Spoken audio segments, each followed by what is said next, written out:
going to end up making the playoffs because everyone makes the playoffs in the NBA. And then the organization's going to say, we got one more year with this. We can figure this out. It's never going to happen. But what if they did? What if they didn't make the playoffs though? But they're saving Embiid for. What if I told you they were saving Embiid for the playoffs that they actually didn't get into? Yes. Capture the flag. Adam Schefter here with Vivid Seats. We've got some late-breaking news coming out of the stands. According to multiple sources, Vivid Seats fans are scoring rewards on every purchase and at a rapid pace. Obviously, these rewards are a game changer, and coupled with their MVP-worthy ticket selection, why get tickets anywhere else? Don't drop the ball this season. Shop with Vivid Seats and earn rewards on every ticket. And as the official ticketing partner of ESPN, Vivid Seats is offering you $20 off your first $200 ticket purchase with code Schefter. That's code Schefter. Hey, pet parents. With Progressive's collision coverage, you get extra protection for your cat or dog, because there's nothing worse than seeing your pet hurt. Like when you see their face after accidentally stepping on their tail, and you say, I'm so sorry, Mr. Pickles. But as you kiss his nose and rub his little belly welly, you know Mr. Pickles is thinking, you betrayed me. Anywho, Progressive pays up to $1,000 in vet bills if your pet is injured in an auto accident. Learn more at Progressive.com and watch where you step. Progressive Casualty Insurance Company and Affiliates. Collision coverage subject to policy terms. Not available in all states. If you want a first-class, top-of-the-line, high-quality interior remodeling job, you know who I'm going to suggest. Kyer and Thompson. Known for their kitchen and bathroom remodels, Kyer and Thompson is where you go when you want your remodeling job done right the first time. Kyer and Thompson doesn't just do large remodeling jobs. They do plenty of man caves, bars, offices, pretty much anything inside your home. Check out their 10,000-square-foot showroom next to Uncle Bill's Pancake House on Manchester. Let them bring your dream remodel to reality. KyerandThompson.com. Coverage on 101 ESPN is presented by Under Law Injury Lawyers. Visit getjim.com or call 314 or 618-900,000 for a free consultation. Under Law Injury Lawyers.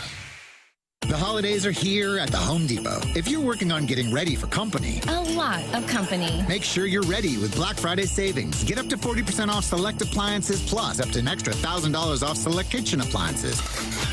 Upgrade your kitchen with top brands like GE Profile and get sleek cutting-edge appliances to make sure you've got hosting handled. Yeah, you do. Get Black Friday savings now with free delivery and financing on select appliances this holiday at the Home Depot. Offer valid November 6th through December 4th. U.S. only. See store online for details.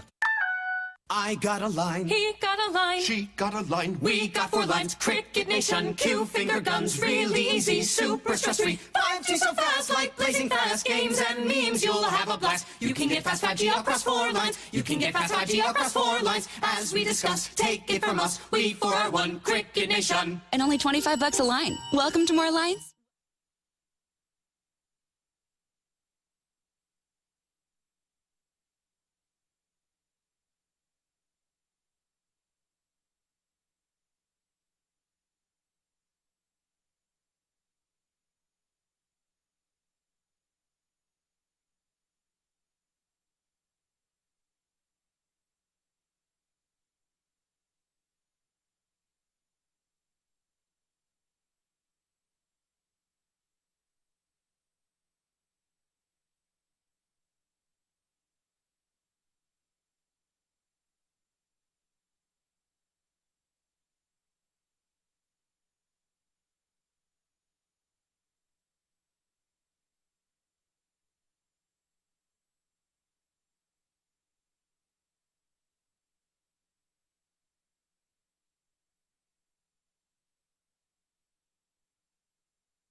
7 o'clock in St. Louis. You are listening to TMA. It's presented to you by Brown and Krupin, Timothy Michael McKernan, Douglas Sullivan, Vaughn, Martin Kilcoyne, Jackson Burkett, Chairman Kurt manning the phone lines. This is the Munganast St. Louis Acura, Munganast Burkhardt, Alton Toyota, 7 o'clock hour. And Doug, we've got a Jim Dandy for you on this one. What do we have? Ladies and gentlemen, I present to you Jackson Burkett and what is a printed out dossier for you two, and I guess a dossier in the cloud for me. You have to request it, Tim. You need to request the printout. And he makes it nice and warm for you to, Doug, warm your hearts on a chilly Wednesday morning in St. Louis. When I was in grade school, the teacher would mimeograph the quizzes or texts and hand them out, and they were like hot off the press, and people would immediately start smelling them, and kids were getting high in second and third grade off the mimeograph ink.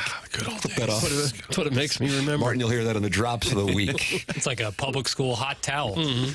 Public school hot towel. The old kind of purple print almost. Yeah, you remember that? Yeah. The paper was warm. Do you snort this one, bro? No, I didn't snort this. I did not snort this one. You guys are going to want to snort this dossier today. Oh, wow. He's really happy with his wife. Look, he's beaming. I like the stocking cap today, by Thank the way. you, Tim. You like that look, Martin? I know you're do. in the Alliance, but Cousin John's thinking about selling some of his stock. No, handbound. I'm a big knit cap guy. Yeah. So, in Canada, they call them toques. How about that? Listen, Mr. Hockey over there. And we have a couple fine Canadian guests on this program today. Oh, Jeremy Rutherford, South Canada. That's correct. Yes. Arnold's always been called South Canada. No, today we'll have Jamie Rivers on at 8 a.m. talking Blues hockey. Mm-hmm. A lot to discuss there. And then at 8:30, fresh off his return to the ice, Robert Thomas will be on this program at 8:30 a.m. This is a program where newsmakers drop by at any time. Yeah, John Kelly kind of broke the story yesterday, didn't he? He did, yeah. And I heard him say it, and I was like, I didn't know that was live. And sure enough, there he was out on the ice last night against the Wild. 4 weeks after a broken ankle? 27 days to be exact. How much time do you guys think you'd miss if you had a broken ankle? About 4 years. Yeah. Yeah, I think I'd probably shut her down for a little while. I'd focus on chipping and putting and try to improve my strokes gained around the green. Albert Pujols did the same thing. Remember, he had I don't know if it was a broken wrist or a broken ankle, and he was out like 10 days. These guys are superhuman. What do you mean, man? I didn't know you had that in your... I don't really... We do it a lot at the office. We'll just say, like, what do you mean, man? Because Rich Gould would do it with you. If he didn't like a question, he'd say, what do you mean, man? Like, how did the game go tonight? What do you mean, man? I need Calvin to tell us some updates with his interactions with Albert over the years. I would have enjoyed that. Cal May can drop by anytime, just like those of you in the audience on the Kyer and Thompson phone lines. Chairman Kurt is ready to man them. You like that, Doug? You ready to man the lines? I don't think you have to man a lot of lines. 314-974-0101. Air Comfort Service text line, 314-399-9646. And you can listen to the program and podcasts like the Dickens anytime you want via the Schaefer Door Company TMA STL app. Also the sponsor of the 101 ESPN app. Two separate apps. Watch the program on YouTube, TMA STL YouTube channel, and the 101 ESPN YouTube channel. We got a hearty dossier today. What's that? I don't know. I mean, outside of the guests, three substantial topics that I'm looking forward to delving into. Last night's festivities at Enterprise Center, certainly. An article in the St. Louis Post-Dispatch that I could already sense in the hashtag pre-show meeting. Martin was ready to move it to what we call segment 7-1 when I started reading from the Post-Dispatch this morning on what to do with the Rams' money, and a private entity arguing with a public entity of the St. Louis city government as to what to do with it.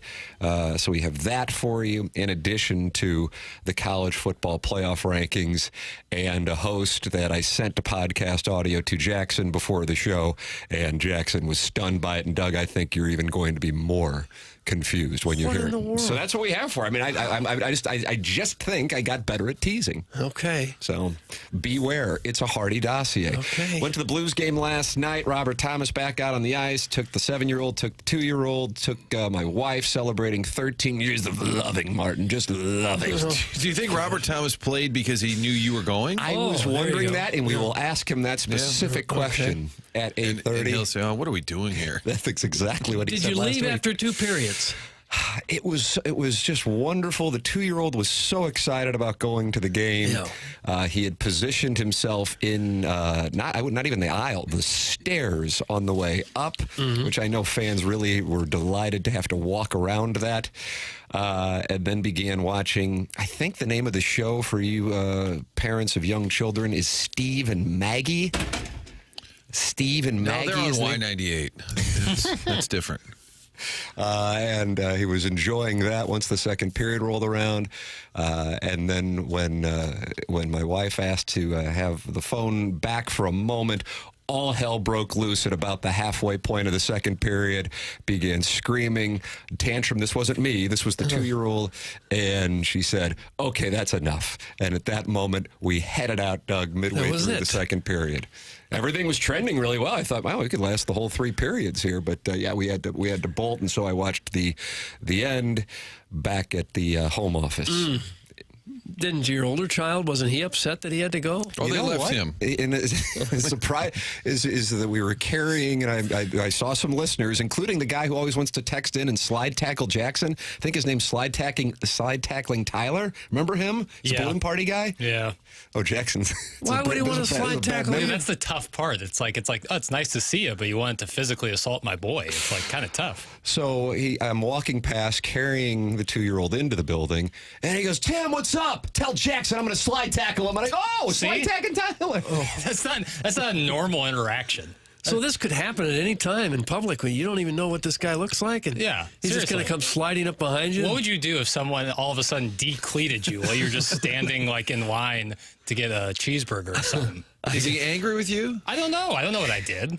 There are a number of 101 listeners who were very down on Jackson's anti-hockey stance, and I think that's probably at the core of it. So I'm carrying the 2-year-old out of the building, and people are saying, hey.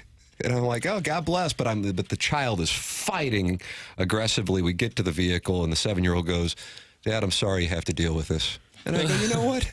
What a mature thing to say. What a mature thing, because you were the same a-hole about 3 years ago. But you know what? God bless you. So, yes, I watched the rest of the festivities at home, and once again, another late third period, unfortunate set of circumstances. Yeah, gave up 3 in that final stanza.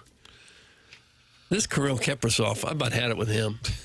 I mean, you want to come after him? You going to slide tackle him if you see him? If I'm in skates.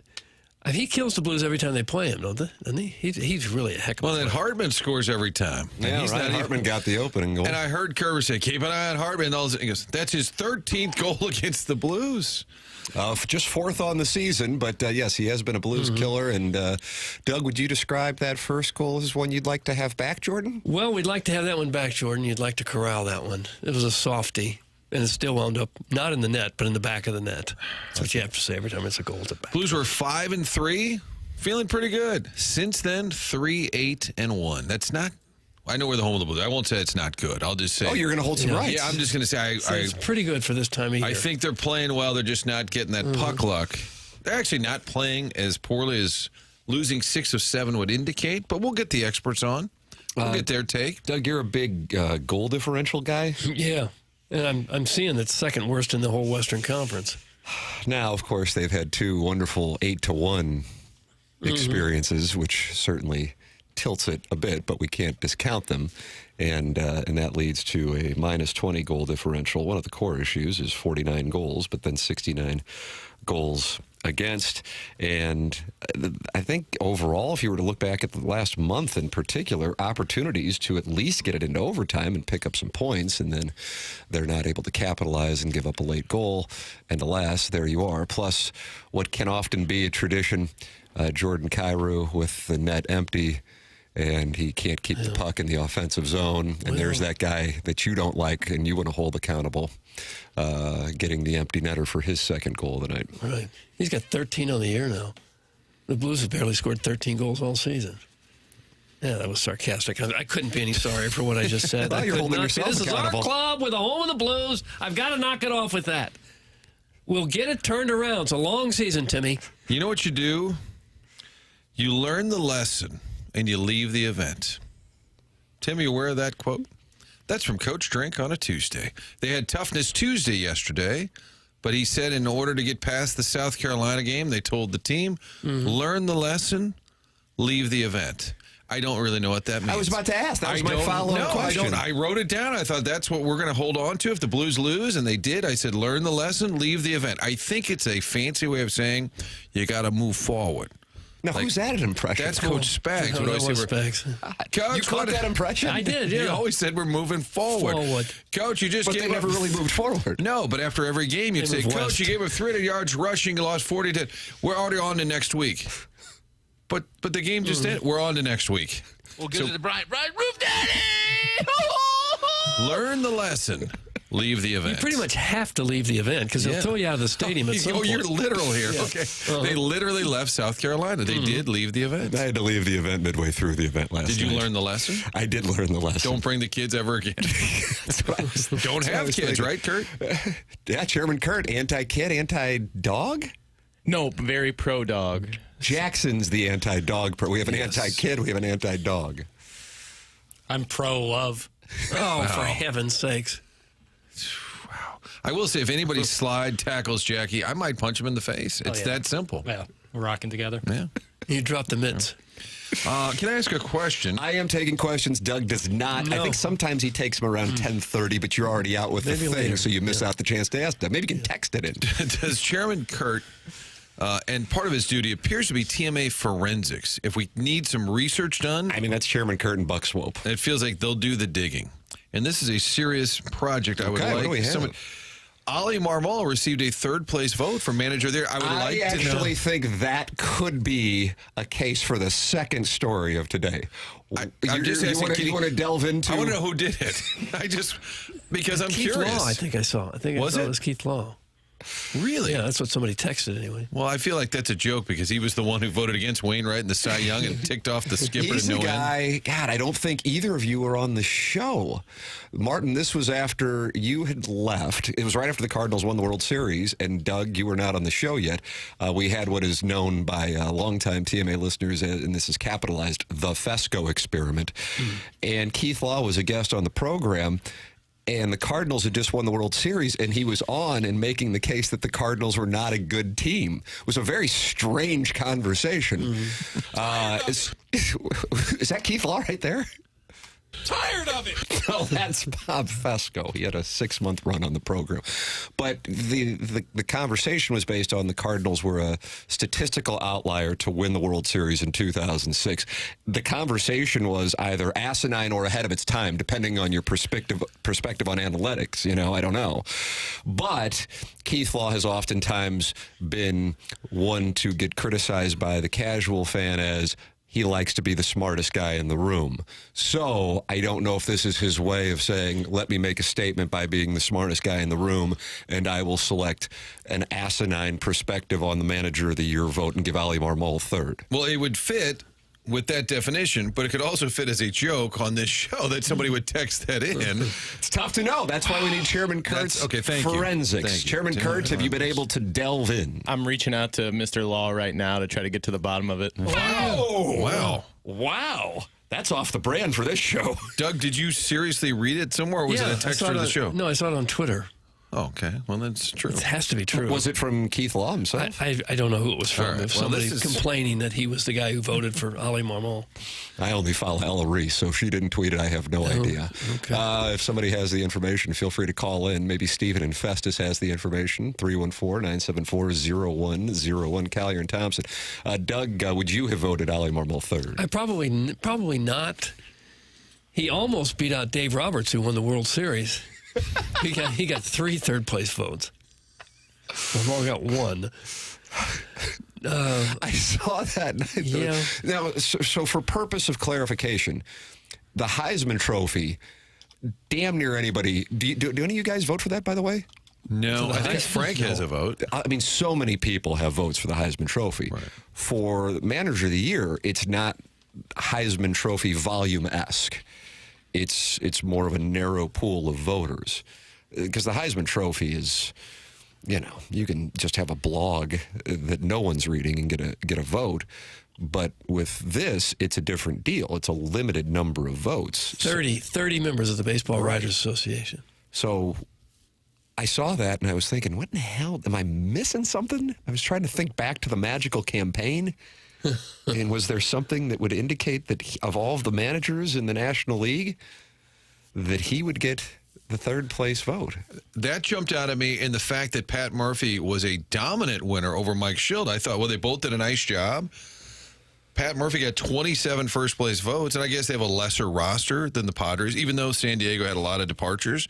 That surprised me, but I saw that Marmol third place vote, and I said, I need to know more. That's it. The thing about these votes, and I'm curious if you guys would agree with this, is essentially it's a vote for whoever surpassed preseason predictions. I don't really know how much. Like, for example, in the college football coach of the year, I would imagine it's pretty obvious that it's going to be Cignetti. Right. Well, Joe Buck has a vote. That's why. Oh, that's the reason? Yeah. And is he the only vote? Or He's is this the only like vote. Heisman Trophy where there's 500 people voting? So when it comes down to actually strategic moves and or having to manage a roster through injuries, I don't really know how much is accounted for versus what a team's preseason predictions were and where they wound up at the end of the year. And I think in that sense, it's a flawed vote. And I'm not even getting into the Marmol getting a third place vote conversation. There's a narrative that's created before the season begins, and therefore the vote is based upon that. Correct. That's where I'm coming from on it. Doug, I feel like you're in delve mode. I was trying to find an official list of who voted for who, and I can't find it, but maybe they don't have to publicize who they voted for. Well, that's why we have the forensics department. Yeah. And that's Chairman Kurt. He's got a good... I'm going to give him a 2-hour and 44-minute swath here to figure this out. I think they probably got it right with Pat Murphy winning. Yeah. I mean, the Brewers had a lot of no-name players and had a terrific season, so it's hard to argue with that. They never had a manager of the year before. Did you know that? I would thought Craig Counsell would have won once. Yeah. Maybe Tommy Treblehorn. What about Harvey's Wallbangers? Harvey Keene? No, apparently not. First time ever. You can give your thoughts on the Blues and what transpired last night by texting in or calling in 314-399-9646. Air Comfort Service text line. Kyer and Thompson phone lines 314-974-0101. And Robert Thomas will be with us on the program coming up at 8:30 as he made his return to the ice last night. The story that I candidly am most intrigued by and I think has the largest, Doug, do you like this term, macro impact? No, I don't like it at all. Don't use that. I think that's macro. Just say a big impact. How about that? But I mean, it does have the largest impact for the biggest most impact amount of time versus a Tuesday night game against the Wild or Ali Marmol game. Are you flaunting that U-high? It's a Jesuit thing, I think. You might not be aware of this, but the city of St. Louis is having an argument about what to do with this Rams money that they got. Well, one thing we can be sure of, they'll get it wrong. And there is a new article in the St. Louis Post-Dispatch on it, an argument going on, and we will have that conversation for you coming up on the other side. I might go full Fesco on that one. Oh, you might start screaming? Yes. Oh, good. All right. Well, that's coming up. That's next here on TMA 101 ESPN.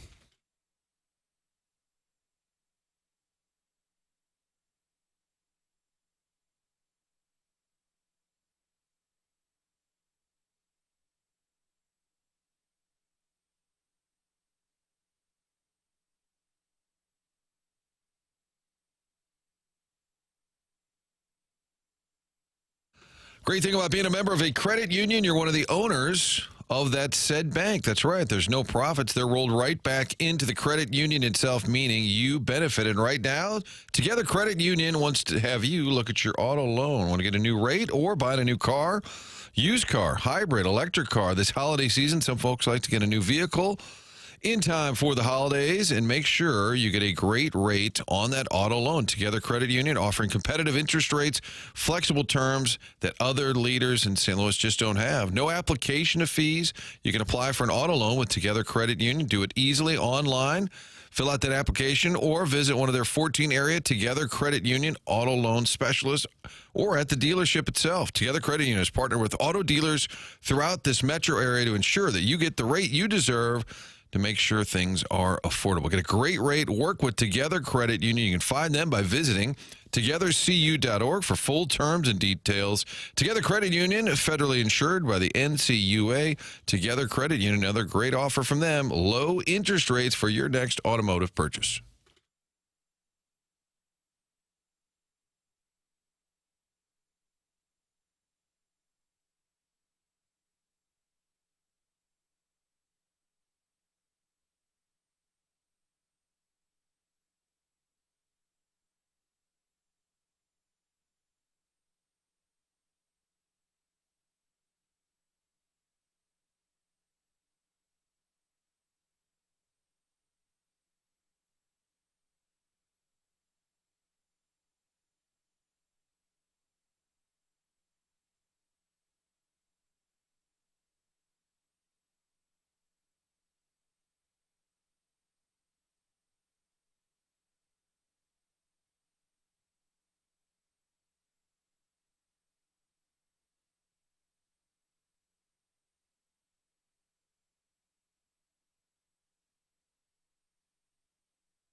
Welcome back to TMA 101 ESPN. Tim McKernan, Doug Vaughn, Martin Kilcoyne with you on the program. And I read from the St. Louis Post-Dispatch this morning.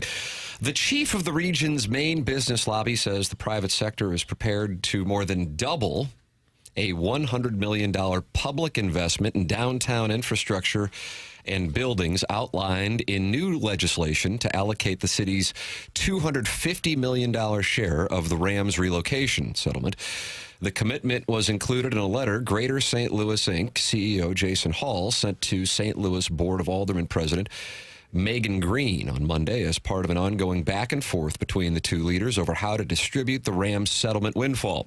While much of the letter defends Greater St. Louis's plan to quickly invest the money, the commitment from the private sector adds another wrinkle to the political negotiations heating up against the backdrop of a looming race for mayor. Quote, as we have been doing, the business community is prepared to match an investment of Rams dollars in downtown St. Louis by at least a 2-to-1 to expand the catalytic potential of these funds, Jason Hall wrote in his letter, which mostly pushed back against Megan Green's criticism of the plan and reiterated its concern that the Board of Aldermen was ignoring its proposal. The private spending commitment was news to Megan Green's office. Quote, this is the first time we've heard them suggest they'd come to the table with a match, her spokesperson said.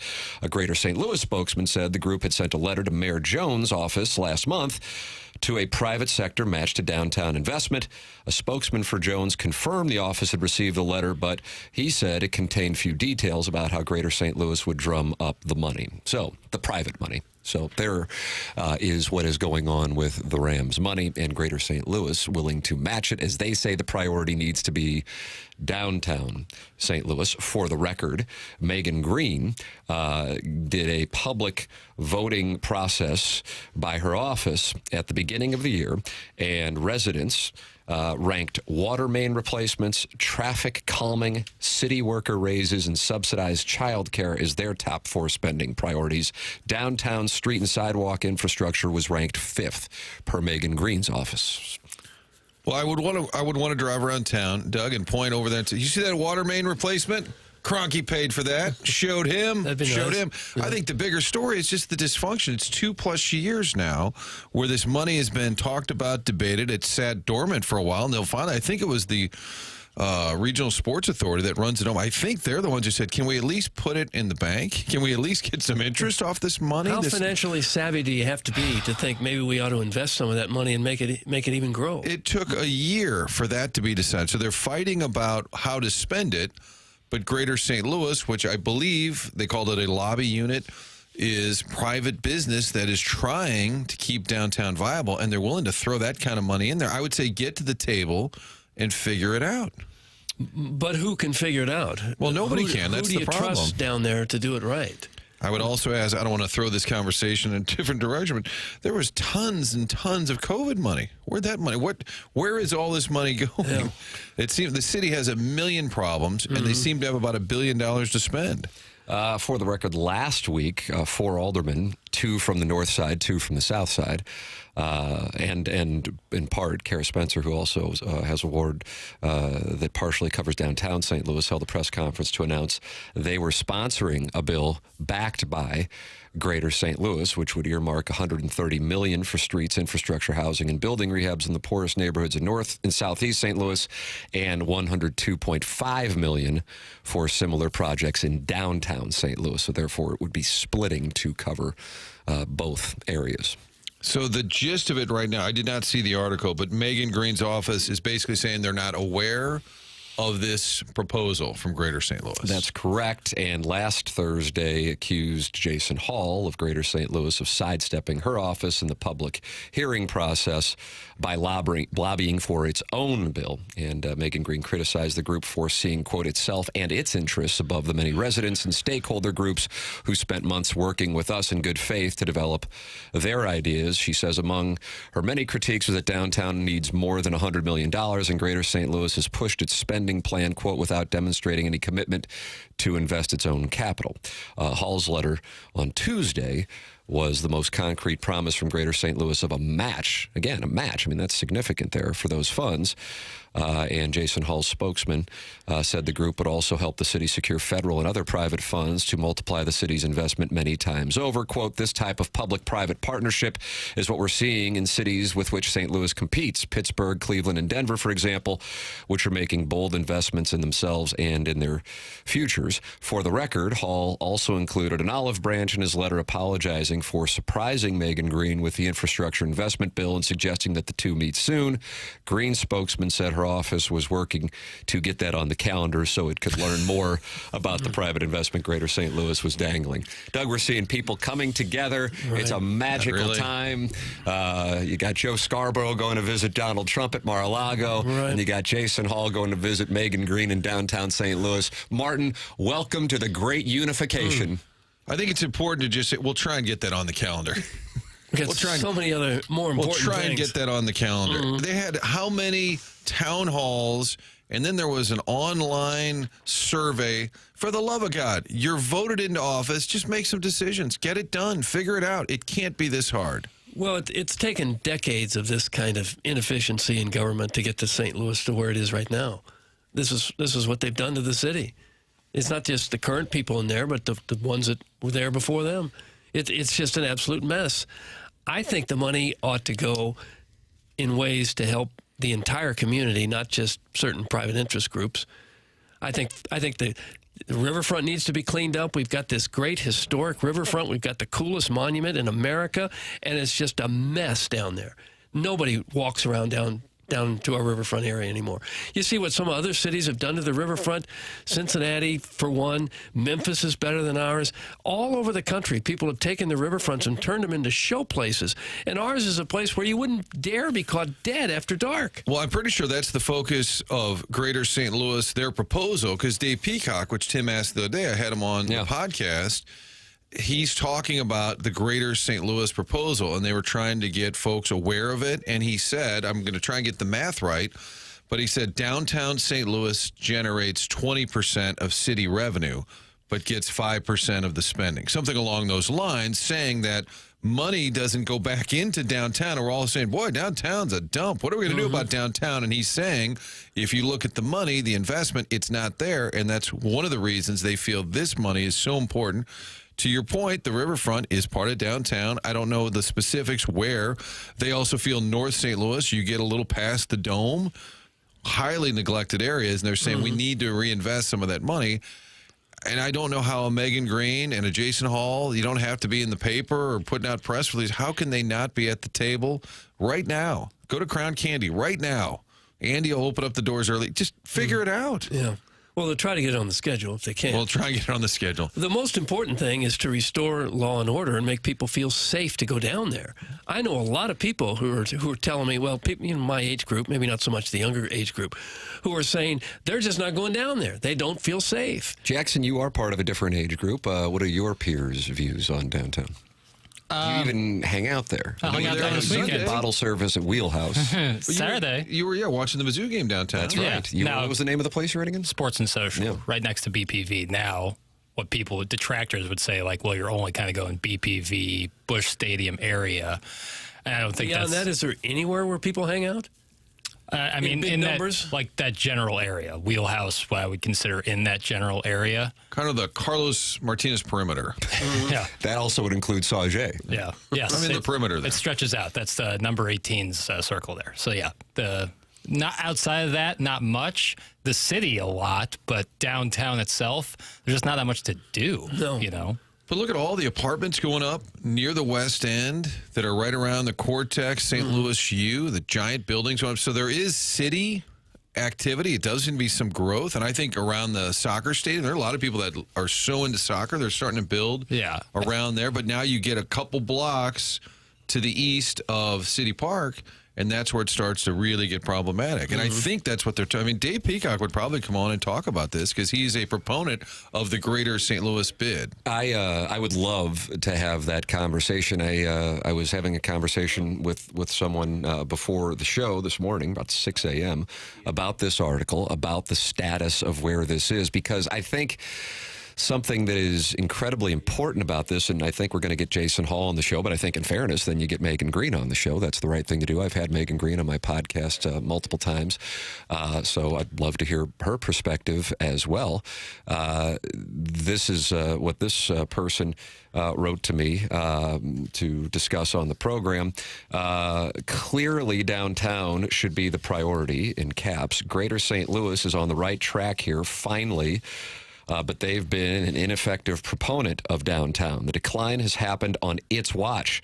No one has been really effective at supporting downtown since the dissolution of the defunct Downtown Partnership.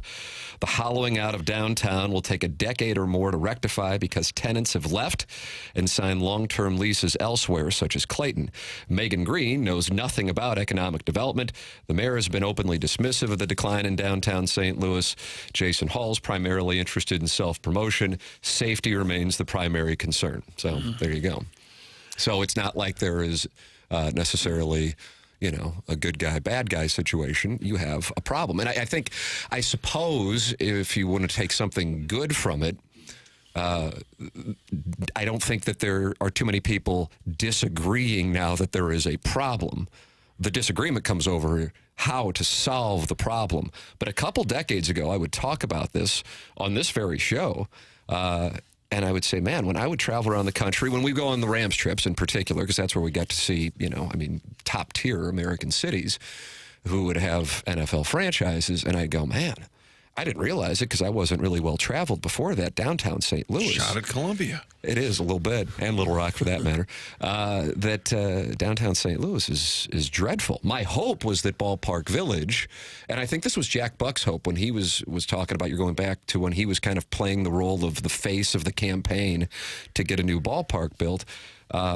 Would the residential impact of the new stadium would then have an economic impact well beyond people living down there, and it just hasn't happened. And I lived in downtown St. Louis from 2009 through 2012. Our offices for Inside STL were there from 2007 through 2016, and I took my family to City Museum earlier this year, which was right by where we lived on Washington Avenue, and it's stunning to see how different it is in a matter of a decade.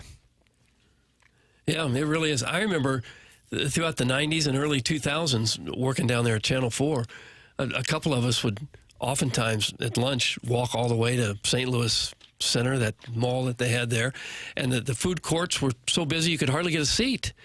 And then almost overnight, it just died. It just completely went vacant to the point where they finally shut the whole thing down.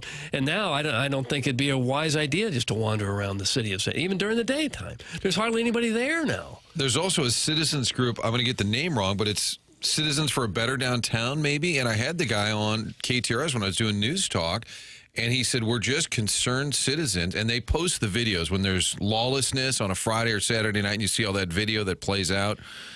They get these people to send it to them, and they keep posting. And I said, what is your ultimate goal? And they said, for the city to take us serious and like to do something about it. So I think you have multiple factions that are disenfranchised. The whole police shortage of officers, and Mike Keogh has said, we're going to take over the St. Louis Police Department, which is how it used to be. That's a whole other huge fight that's coming. As somebody who doesn't live in the city but goes downtown, and Doug, you're talking about wanting to feel safe. I think that's the next big domino to fall is, can you get more officers? Can you have a more effective police department? One that is certainly, you know, they deserve more officers. I don't know how you get them. Is it just pay? But I think Mike Keogh has made that pretty high on his agenda. Well, if they don't figure that out, nothing else really matters. Businesses aren't going to go down there. Restaurants aren't going to come back and open up. Nothing is going to happen if it's perceived as an unsafe environment. And that's the perception right now, is you're not safe if you go down there. Beer Cats texting in, which you are welcome to do as well. Air Comfort Service text line, 314-399-9646. And Chairman Kurt has some callers on the Kyer and Thompson phone lines waiting to talk about the topic. Beer Cats writing, Tim, whoever sent you that text absolutely nailed it. These aldermen know absolutely nothing about developing downtown. Listen to them speak. They are mostly morons. It's scary they have any say at all in what will happen with this money. That's from Beer Cats. So that is why I like the idea of private money being behind it. Megan Green's counter to that is there hasn't really been a plan laid out. There's just been talk of it. And now this is the first time that there are some semblance of specifics. So like I said, let's get Jason Hall on. Let's get Megan Green on, and let's get their perspective on the topic. And we welcome your perspective on it. I think, and that's why I say it's a macro issue, because it takes a much. This is, to me, the biggest issue facing our region. I mean, don't get me wrong. I'm intrigued by, sports and nonsense, but as far as a lifelong St. Louisan, as all of us are here, and all of us with children, this is the thing that I notice, and it's really, I thought it was bad in the early 2000s, but that was met with resistance. Now it's accepted. And so in that sense, I don't know if exciting is the right word, because I don't think that would necessarily match up with what you would usually think of. But I suppose maybe it's encouraging, even though it might not seem that way now, that there is an awareness that we have a substantial problem and that there is an effort to correct it. It's just now darkest before dawn. So we welcome your thoughts. We'll continue the conversation here on TMA. We are in the Munganess St. Louis Acura, Munganess Burkhardt Alton Toyota 7 o'clock hour here on 101 ESPN. Tim McKernan, Doug Vaughn, Martin Kilcoyne with you on the program, and you're welcome to participate by calling in or by texting in. The number to call in is 314-974-0101. 100 West Dental, an advertiser on the program that has talked about having its most success by advertising on TMA, and we're very grateful for Dr. Brandon Pryor's support of the program. He's online at 100westdental.com. I went out there to check out the offices just a few weeks ago. Man, it does not look like a dentist's office how you usually think about it, and that's because they have the most modern of technology with the patient experience at the front of mind. No insurance, that's not a problem. The membership plan at 100 West Dental aids in the cost of dental work for those who do not have dental insurance. And they have a huge offer going on right now that if you mention my name, you get $1,000 off Invisalign. If you're on the fence about Invisalign, they have a digital scanner that can show you a simulation of what it'll look like before you even go through with it. It's 100 West Dental, 100westdental.com, or you can call them 636-585-0100, and you don't even need a phone call to schedule. You just go online at 100westdental.com, check the calendar online for availability, and book right then and there. It's 100 West Dental. We'll carry over this discussion because we have a loaded phone line of Kyer and Thompson phone callers, and in addition, a bunch of texts on the topic. Again, the article, if you haven't read it this morning, stltoday.com, and also the college football playoff. Doug, wait till you hear this clip. I have a feeling this might draw your ire. That's coming your way. Shots at Missouri fired, shots at Illinois fired, conspiracy theories on the college football playoff rankings. That's all coming your way here on TMA. Presented to you by Brown and Krupin on 101 ESPN.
This is Action Jackson with a Sports Center update driven by Johnny Londoff Chevrolet and Johnny Londoff Autoplex. The Blues lose last night 4-2, the final score against the Minnesota Wild. Off tonight, taking on the San Jose Sharks tomorrow. Pregame at 6 p.m. right here on 101 ESPN. Puck drop at 7. That was another Sports Center update driven by Johnny Londoff Chevrolet and Johnny Londoff Autoplex. See them at londoff.com. Chevy, together we drive. Are you kidding me?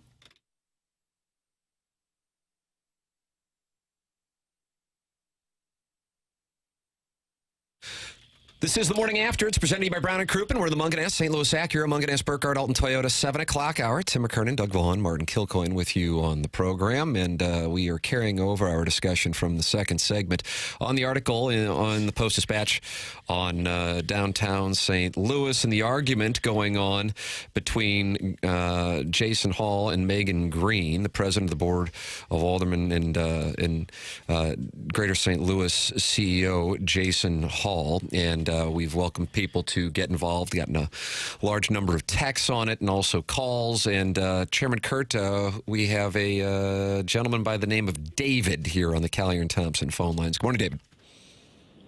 Good morning, gentlemen. Morning, David. Hello, David. Oh, how you doing? Oh, hey, fine. I got some thoughts on this. Number one, why has it taken so long?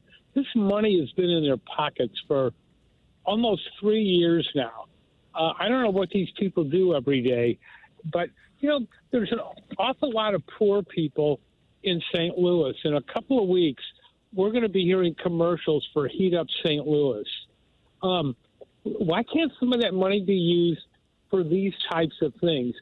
The other thing, I think they should take care of some of the people that lost their jobs, that were the true victims of Kroenke leaving. I'm not sure, and they can find those people with, computers and all that, and see if you can take care of some of these people, that, the hospitality people, the vendors, the hotels, the restaurants in the area. I think there are some things that can be done with this money that nobody is even talking about, at least not that I've heard of. Yeah. Well, with that amount of money, there's a lot of ways you could spend it. A lot of people that would love to have it who have been harmed by the Rams relocation. But it's getting everybody to agree as to how to divvy it up. That's the problem. No, and that's very true. But like I said, in a couple of weeks, we're going to be hearing Heat Up St. Louis. How much would it cost to buy heaters of some semblance for all these people that don't have heat when it gets to be goose degrees out? Yeah. You wouldn't think it would be that much? I wouldn't either. I saw a commercial the other day for something like for $49. How much would $1 million? How much would $1 million buy for those type of things? Just simple human decency kind of things. Mm-hmm. I just don't understand how these people operate. Yeah. David, thank you so much for the phone call. You can call in as well, 314-974-0101. Find them computers and all that. That's from Harrison's brother Master. Doesn't sound like... technology and stuff. Okay. St. Louis has crumbling water infrastructure, can't hire enough police. Maybe we should focus on that instead of curing poverty. That's from Milagro Tequila Texture of the Year, Arbor Day. You do have to fix the infrastructure. Greater St. Louis, Inc. Tim, you were wondering, right? Greater St. Louis, Inc. was founded January 1st, 2021. Is that when you guys moved over here? Did it all kind of Greater Radio happen around the same time? We were January 1st, 2022. Right. So they beat you by. So Greater St. Louis started, then Greater Radio was the next year? It was the work that they did that brought us over here. Right. Combining the strengths of 5 legacy organizations: Alliance STL, which sounds like a soccer team, Alliance STL, Arch to Park, Civic Progress, Downtown STL Inc., and the St. Louis Regional Chamber. So that's where Civic Progress went. It got. I was wondering about that in the break. We were talking about that in the commercial break. Civic Progress was very active for me growing up in the 1980s. I don't know if you guys recall anything beyond that, but certainly with the football Cardinal situation, that was Civic Progress and the expansion effort, and then eventually the Rams. Largely funded by Anheuser-Busch, by Emerson. These huge corporations downtown would fund old money, Doug, just like me and you. Yeah. Alliance Alliance STL, Arch to Park, Civic Progress, Downtown STL Inc., and the St. Louis Regional Chamber have come together to create Greater St. Louis Inc. And if it is, and I don't know, I'm not a lobbyist for Greater St. Louis, I'm not getting paid for this, but if it was an idea to kind of take these entities and get them all on the same page, I'm all for that, because we do have what seems to be a lot of little fiefdoms around St. Louis, St. Louis County. We deal with it, the municipalities too, where everything's broken apart. So if this effort is to sort of get a group of people on the same page, I'm in favor of that. What have they done so far? What have we seen in the 3 years that I they've do been not together? know. Let's see here. I'm texted Dave Peacock, who is simply has advocated for their proposal of how to spend this money. To maybe get a little more clarity on the topic. And then there's the Dome, which is Explore St. Louis. So Explore St. Louis runs the Dome, the convention center. That was the Kitty Ratcliffe job that Bob Wallace is now filling on an interim basis. Because formerly of the Rams. Formerly General of the Rams. Counsel, and now he's with, Thompson Coburn, and he is now the interim chief of Explore St. Louis. It's clear that DeWitts have thrown a lot of money into the city in recent years, and the Taylors have with the soccer stadium. I don't see much beyond those two things where anything has improved. Am I missing something? As far as downtown? Yeah. Beyond Ballpark Village and the soccer stadium, has anything else really improved? Well, I think outside of that's Auntie-Anne's. Yeah, there is that Auntie We Anne's. got the pretzel shop, but that's Ballpark Village. It's true. Downtown. Take wins where you can get them. Well, that's what I'm saying. We got Ballpark Village and we got a soccer stadium. What else have we had in the last 15 years that's been positive? Well, Doug, we're trying to get it on the calendar. Okay. We're trying to get it on the calendar. You got to learn the lesson and leave the event. A lot of folks have learned their lessons downtown and left the event. More than 600,000 residents have left. Bob is on the Kyer and Thompson phone lines. Bob, you're on 101 ESPN. Good morning. Hello, Bob. Good morning. How you guys doing? Good. Wonderful. Good morning.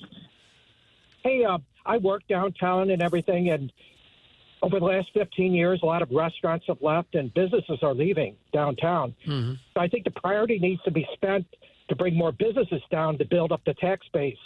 I think fixing up streets in North St. Louis, that'll be a one-time thing and so forth, but I think they need to have consecutive areas or a continuatum of where they're doing things so that you don't go from one good little street that maybe you fixed up to a bad section, kind of like Washington Avenue. Yeah. I think we got to get more people downtown, businesses to move down there to bring the tax base higher. How do you do that, though?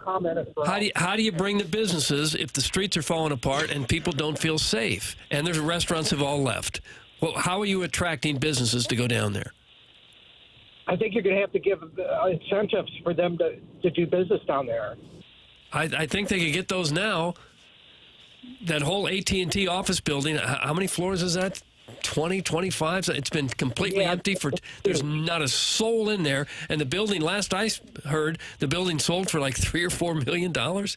It's the biggest office building in the state of Missouri. Completely empty. Yeah, but that's right. And about $4 million, I heard, too. Yeah. So how would you get someone? I think. How do you get a business to move there?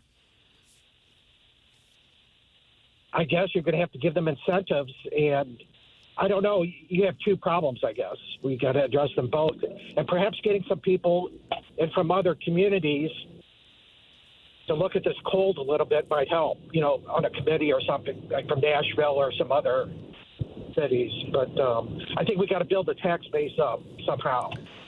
Yeah, that's certainly the goal. That is the goal.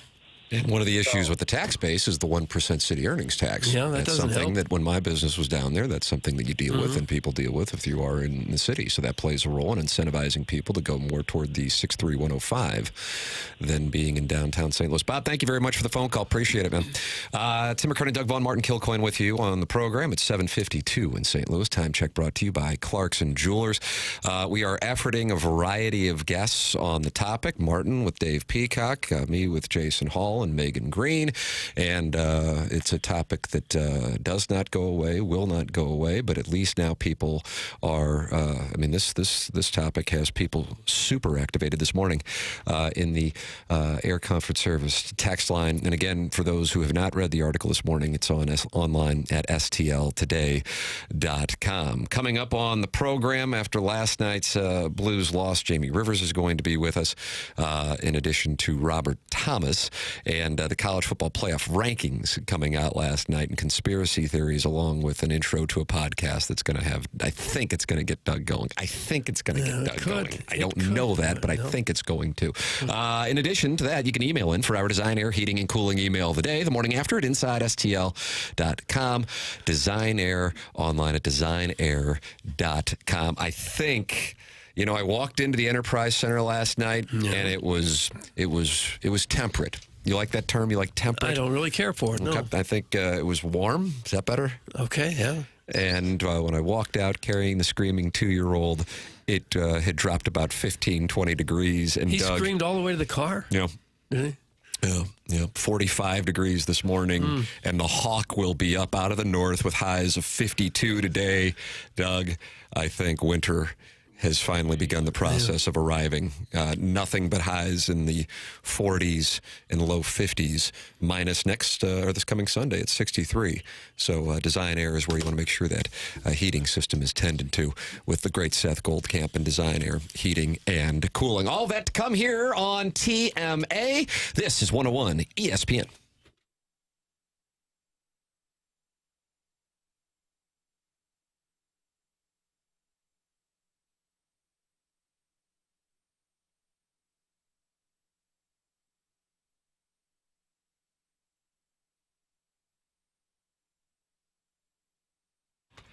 Thanksgiving next week. That means the gift-giving season just around the corner. I'm making my list. What does Jackson want for the holidays? As you make out your holiday wish list, think about giving the gift of me time, a Massage Envy gift card, and then the person you give the gift to, they can decide. Do they want a massage, a facial, or a stretch session? Now through December 31st, when you buy $150 in gift cards, you get a free $40 promo card to keep for yourself or to add to someone's gift. Massage Envy, where better begins. This time of year, when stressed out, what a great gift idea. Let them get a massage, the facial, the stretch session. They can decide, but even better, when you spend $150, get an extra $40 back for you or to add to the gift for someone else. Massage Envy, give the gift of me this holiday season. Massage Envy, where better begins. The offer is good in location only, not available online. Terms do apply. See franchise locations for details. Think about giving the gift of me from Massage Envy.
It's the morning after 101 ESPN. Tim McKernan, Doug Vaughn, Martin Kilcoyne with you on the program. And we will be welcoming Jamie Rivers to the program coming up at the top of the hour. Robert Thomas at 8:30. And coming up at 10:45, the Design Air Heating and Cooling email of the day. Doug, do you know anything about Design Air and Seth Goldcamp? I do. I know Seth Goldcamp. He's been to my house, and so have some of his technicians working on my furnace and my air conditioning during the summer. They do routine maintenance. Or if you need a whole new system, they can do that too. It's a fourth-generation St. Louis business. Seth and his family have served more than 10,000 people since 1904.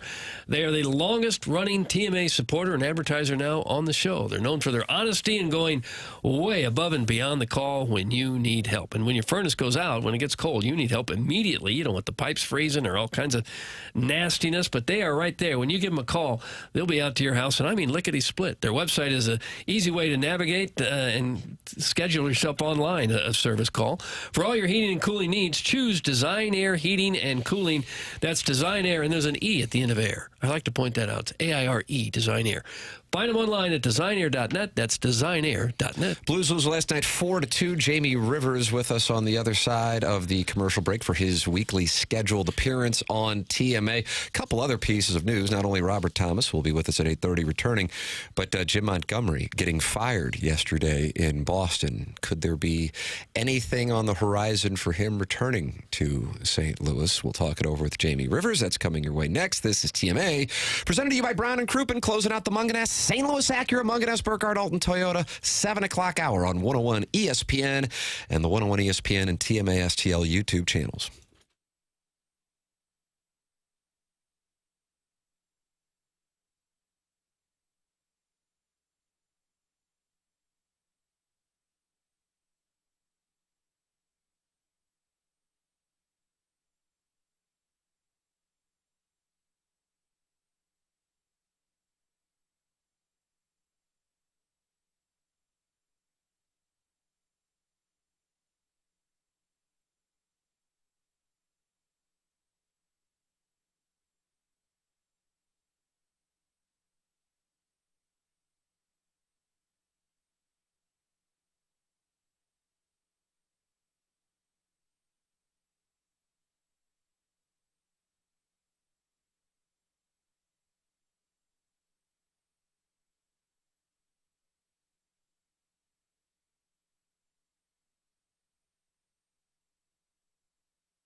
It's the Morning After 101 ESPN shows presented to you by Brown and Krupin, Fisher Window and Door Store, 8 o'clock hour. And it is our pleasure to welcome to the Kyer and Thompson phone lines The great Jamie Rivers and Doug, he coined the nickname Little Piddles for Jackson Burkett of Ladue Horton Watkins. I bet it hurt. Probably stung a little bit. Jackson, I think you appreciate the nickname, don't you?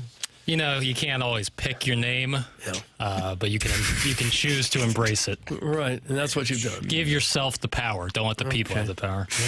Jamie, do you feel like Jackson has the power? Power of something, I guess. Yeah. Sounds like. Do I need to remind you? I just recently found out what the forecheck was. So did the I'm Blues. impressed that Jackson called me on time today. Yeah, we actually stuck to the clock. I'm kind of surprised by it too, to be honest with you. What is your opinion of what we saw last night? Because yet again, Blues battle back, have a spot in the third period to pick up a point, and then unfortunately we see that point slip away with a really unique goal, just glancing enough to beat Jordan Binnington, and the Blues wind up falling 4-2. Your opinion on last night? That goal's a real pain in the butt, wasn't it? Nice, Doug. You like that? You see how he weaved? I liked it, yeah. Yeah, you're welcome, guys. It's early in the day. Good. Sure. You're welcome. I thought the Blues played pretty well. I mean, all things considered, the Wild had only lost 3 games in regulation all season long so far, and they come in and you're battling them like right there too. It's not like you hung on and the shots on goal were lopsided, and then you had to rely on your goalie for a whole bunch of saves. I thought the Blues had a pretty good game all around. It was nice to see Robert Thomas back in the lineup. I thought it was unfortunate that a couple of the goals that went in. I think Jordan Binnington would like them back. It stings when you're trying so desperately to stay in the playoff race and you lose games that are tight like that. So I actually liked what I saw last night overall. I'd like to see a win. Of course, that'd be much better. But, now you got your star forward back in the lineup. And hopefully someone like Philip Broberg is closer down the road, and you get your team looking back to close to what it should be. How did Robert Thomas look to you last night? And how does a guy come back from a broken ankle in 4 weeks? Yeah, I was super impressed because you got a guy like that he plays so many minutes for your team, and he comes back last night, and quite honestly, Doug, he looked like he had never left. Yeah. He showed good speed at times. He showed good passing, good creativity, and you wonder when guys come back like that, especially so quickly. Like, 'cause sometimes guys get injured and they're on the mend, obviously for a long time, but then they're on the ice for a week to 10 days, getting back in game shape, getting their legs back under them. Robert Thomas kind of flew under the radar a little bit. He got on the ice a couple times, and all of a sudden, boom, he's back in the lineup. You're like, holy crap. Like, how did that happen? And is he ready to go? And I thought he looked ready to go. I thought he was good. He certainly helps a lot in the faceoff dot for your team. What helps a coach is when you have a no-brainer. And what I mean by that is every time there's a power play, every time there's a face-off in the offensive zone, every time there's a big face-off in the defensive zone, it's nice to have the no-brainer where 18 just throws a leg over the boards and out he goes. And, right now, Drew Bannister's had to struggle with that a little bit.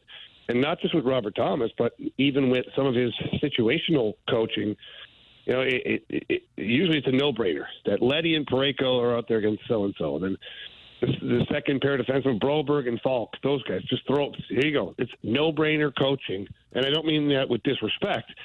I mean that with the utmost sincerity that you've got good players at that point. And so having Robert Thomas back makes your assignment a lot easier when, hey, it's a situation that you need him in, boom, over the boards he goes. So I liked Robert Thomas's game. I was good with it. And, Jamie, if you look around the league now, Ovechkin's, of course, one of the greatest all time. He's got 15 goals. Kaprizov's up to 13. The Blues goal scorers are in the 5, 6, 7 range. Is it possible they just don't have enough firepower? Because most teams seem to have somebody in the double digits. And just offensively as a team, they're kind of stuck at about that 2 goals per game. And you can tell with Binnington, there's just no margin for error for him. Can they do anything with the current group they have to score more? Yeah, you're right, Marty. Like, I think that's what we've looked at for the last couple of years is you don't have that game breaker. And as good as Robert Thomas is, he himself, first and foremost, a playmaker, not a goal scorer, even though he scored lots of goals in the NHL. You don't have that automatic threat right now. And, look, that's what you're looking for. I mean, those guys are unique. Those guys are special. That's why those guys make a whole lot of money. I mean, I can't even imagine what Kaprizov's next contract is going to look like. But, you know, as a team right now, you don't have that. This is what you're hoping that Underwood, that Dvorsky, you're hoping that those guys become those types of players to where other teams lay awake all day wondering, you know, at what point will they score? At what point will they get an opportunity? So you got to coach and you got to play a different style of game when you don't have an automatic game breaker like that. And you know, I think the Blues are trying to get to that style of hockey. I mean, let's go back to, if you just go back, and it's fun to like use a team as a reference point, and it's always nice to use the best one we've had, which is a Stanley Cup champion team in 2019. I mean, you didn't really have it then either. I know everybody talks about Tarasenko, but you know, Vladdy didn't even score 40 goals until recently in his career when his last turnaround with the Blues.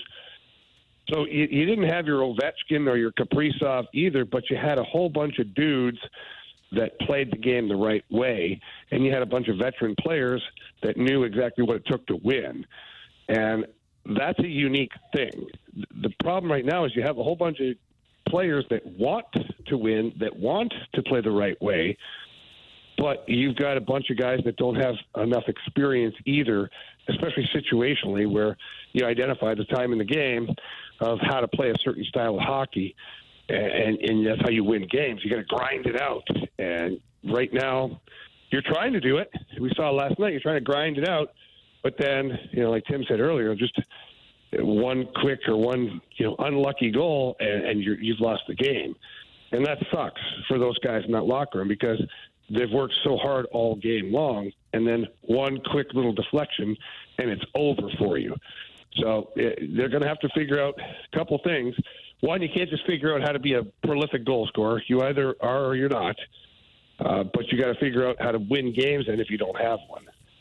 Jamie Rivers, our guest here at Kyer and Thompson phone lines. You can catch him every day from 2 to 6 p.m. here on 101 ESPN on the Fast Lane with Anthony Stalter, Kerry Davis, and Marshy Marsh, who Jackson finds attractive but wants the audience to know he's not attracted to. Thank you, Tim. No problem. Final question for you. Final question for you. Jim Montgomery gets fired yesterday in Boston. Number one, are you surprised? Number two, do you think Cam Neely's doing a little CYA work up there? And number three, what do you think is next for the former Blues assistant? Yeah, weird situation. I mean, let's be honest here. Monty's got almost an 800 winning percentage. Yeah. And, like, he just won Coach of the Year. Like, it's crazy to see how many guys are getting fired like that. So I don't get it. You know, if Cam Neely's being honest, he should look in the mirror and look at the roster that he's provided to Jim Montgomery and see if that's adequate. Probably isn't, but, you know, it happens like that. Look, Monty's a hell of a coach. He always has been. You know, everywhere he's gone, he's won. He's going to find himself a job whenever he wants it. I don't know what's next as far as, like, immediate future for Jim Montgomery. But let's be honest, guys. Like, the next time there's somebody has a problem with their coaching, let's say it's the Detroit Red Wings, because, you know, they're rumored to be the next ones. Like, Derek Lalonde's on the hot seat. If they decide to move on from Derek Lalonde, I guarantee Steve Eisman, he gets a little phone call to Jim Montgomery and sees, you know, where he's at, what his temperature is on the Red Wings. And that's just because he's a hell of a hockey coach. I don't think Monty's going to have to worry about employment for very long. I think it's unfortunate what happened in Boston. But he's a hell of a guy, a hell of a coach. And you look at coaches, and like when Quenneville came up, you don't look at Quenneville at this point, both in his resume but also his life, of going, this is a guy who's going to want to take on a team that's in the midst of a rebuild, retool, whatever the case might be. Montgomery, with his resume, certainly not as old as Joel Quenneville, but with his resume, is he a guy you think, Jamie, who would go more into a spot with a team that's more in contender mode than rebuild mode? Yeah, I think those two guys are in a little bit different spots. Look, Joe Quenneville has won multiple Stanley Cups, and he's we'll call him the elder statesman a little bit. But I think Joel's in a spot where it's very unique, obviously, because of his overall situation. But I think that if a team like Boston calls Joel, I don't know if he's taking it. I don't know if he's interested, because they're kind of coming down the backside of the mountain to where they're going to head into a retool/rebuild maybe in the next little while, because they've lost the Charas, the Bergerons, like the David Krejcis, like they still have Pasternak, but Marchand is coming down the hill on the other side too. He's not looking the same as he has been for his career, and I don't know if Joel Quenneville wants to jump headfirst into something like that. I think he'll wait for a contending type team. As far as Monty's concerned, honestly, I think Monty would be a perfect fit in Detroit. I said it a couple of times now. I just, that's a team that they've got a lot of youth, a lot of talent. They've got some stars. But Steve Yzerman has proven in the past that he's willing to give these coaches some runway. It's not going to be 1 or 2 years and then just get rid of you. Mm-hmm. I mean, heck, he had Jeff Blashill forever, and that team was terrible. And he hung on to him for like 4 years because it was part of the process. And I think that if a situation like that opened up for both, let's say both candidates, I think Jim Montgomery's a better fit there. I think Joel Quenneville is a guy that goes to a team that's ready to take the next step, which would mean not just getting in the playoffs, but contending for a Stanley Cup. Yeah, different spots there. Jamie Rivers, 2 to 6 every day here on 101 ESPN with the Fast Lane, and of course on the Blues telecast, spending time with us here on Wednesday at 8 o'clock, as he does every week. Jamie, thank you so much for the time as always, sir. Appreciate it, man. You got it, guys. Have a great one. You too. That's Jamie Rivers with us here on the Kyer and Thompson phone lines. Doug, you'd like to tell us about Mungenast, St. Louis Acura, Mungenast, Burkhardt, Alton Toyota, and the great Jamie Burkhardt and Peter Mungenast? Oh, yeah. They are definitely great. Hall of Famers, I would say. Yeah, I would say they're HOS. Yeah. If you're looking for a place to buy your next new or used car, or looking for a place just to get your car serviced for routine maintenance, whatever the problem might be, these are the names you need to know. Jamie Burkhardt and Peter Mungenast, Ryan Seiberg in the service department at Mungenast, St. Louis Acura, and Mungenast, Burkhardt, Alton Toyota. If you check out their website at stlouisacura.com or altontoyota.com, got a big selection of used cars and new cars. They'll do the financing right there for you at terrific rates. That's what they did for me. And also, service is their big thing. Doesn't matter if you bought your car there or not. They can take care of you, and they can tell you real nice like. Here's a number to call to get you straight to the muckety-mucks so that you get first-class service, the kind that we get. Here's the number, 314-252-0029. You did not write it down. Here it is again. 314-252-0029. That gets you straight to the decision makers at Mungenast, St. Louis Acura, and Mungenast, Burkhardt, Alton Toyota. They want to take great care of you. That's what they've done for St. Louis for decades now. They've taken care of me and Tim and just about everybody on the show. Does business now with Mungenast, St. Louis Acura, because these guys have got it all figured out. The website again, stlouisacura.com and altontoyota.com. College football playoff rankings came out last night. Podcast Take Smiths with conspiracy theories. Doug, you're about to hear it, and they are angry as hornets about Missouri. I didn't really think they were on the radar, but they're angry as hornets. They actually led the podcast with Missouri and Illinois, for that matter. You will hear it coming up. Robert Thomas coming up on the program, Jeremy Rutherford. And Martin, you are efforting a special guest, but not a surprise. This is not a surprise. Yes, this would be an announced guest, but was not on the dossier. Yeah. So in a sense, a bit Jackson, of a surprise. it's an audible. Do you allow us to audible, or is this something you have a strict game plan? By and large, I'll allow audibles, but just give me just give me a heads up. Jack and I had also been in talks. There's a lot of surprise guests in the works. We've had some scheduling issues. We're trying to get it on the calendar. Yeah, trying to get it. But this would be a little more meaty and kind of meets the moment as well. Yeah, you like a meaty guest that meets the moment. I don't mind I had a feeling you'd enjoy that. Yeah. This program is called TMA, and it airs on 101 ESPN.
TMA presented to you, Brian and Krupin, 101 ESPN. Tim McKernan, Doug Vaughn, Martin Kilcoyne on the program. Jackson's on the ones and twos. Chairman Kurt manning the phones. Miss anything, you can go back and podcast like the Dickens on the TMA STL app, which is presented to you by the great Jason Gosrow and Schaefer Door Company. We are in the Fisher Window and Door, 8 o'clock hour here on the program. Doug, do you do a lot of podcasting? No, I do zero podcasting. Martin, do you do a lot of podcasting? We've never discussed your podcasting habits. I'm curious. About twice a week, I try to get out material. I would say about twice a week. Yeah, the Kilcoyne conversation, what I am proud of. I'm a Kilcoyne conversation lemming. Oh, there you go. I really am. Thank you, Tim. Thank you. I honestly am. I hate to give compliments to anybody on the show, minus Chairman Kurt and our alliance. For example, the Willie McGee was like a half-hour deep dive on kind of his coaching philosophy. He actually got into it. We never did play any of that audio. We still got it, I know. Evergreen. We talked about it for a while. Willie McGee was a recent guest. For example, the Kelly Chase interview. Yeah. I'll put out the long-form audio of TV interview we did. Don't have to edit that. I mean, Bob Costas, like 3 years ago, was on the podcast and told a hilarious story, but it's a really long-form story, how he was sent by NBC executives at halftime of NBA Finals to go get Jack Nicholson to do TV. And he said, I'm arguing with the producer saying he won't do television. Jack Nicholson never did TV. He thought it was beneath him as a actor. Mm-hmm. And Costas said the NBC, they said, go see if Nicholson will do, the Showtime NBA halftime show. And he said, oh, for God's sakes, this is a fool's errand. And Bob tells the whole story. He said, now, can I swear? And he says, I'm going to tell you verbatim what Nicholson said. And I've never heard Bob Costas swear before, and has the F word telling him what Nicholson said to him. So it doesn't sound like he was enthused about the opportunity. That is correct. So he said, Bobby, you seem like a nice kid. He said, you go tell those people, blah, blah, blah, blah. And what I'm proud of is if you go back, I don't do like day of interviews. Like last night, I thought they should have hit for so-and-so in the 8th inning. I don't care.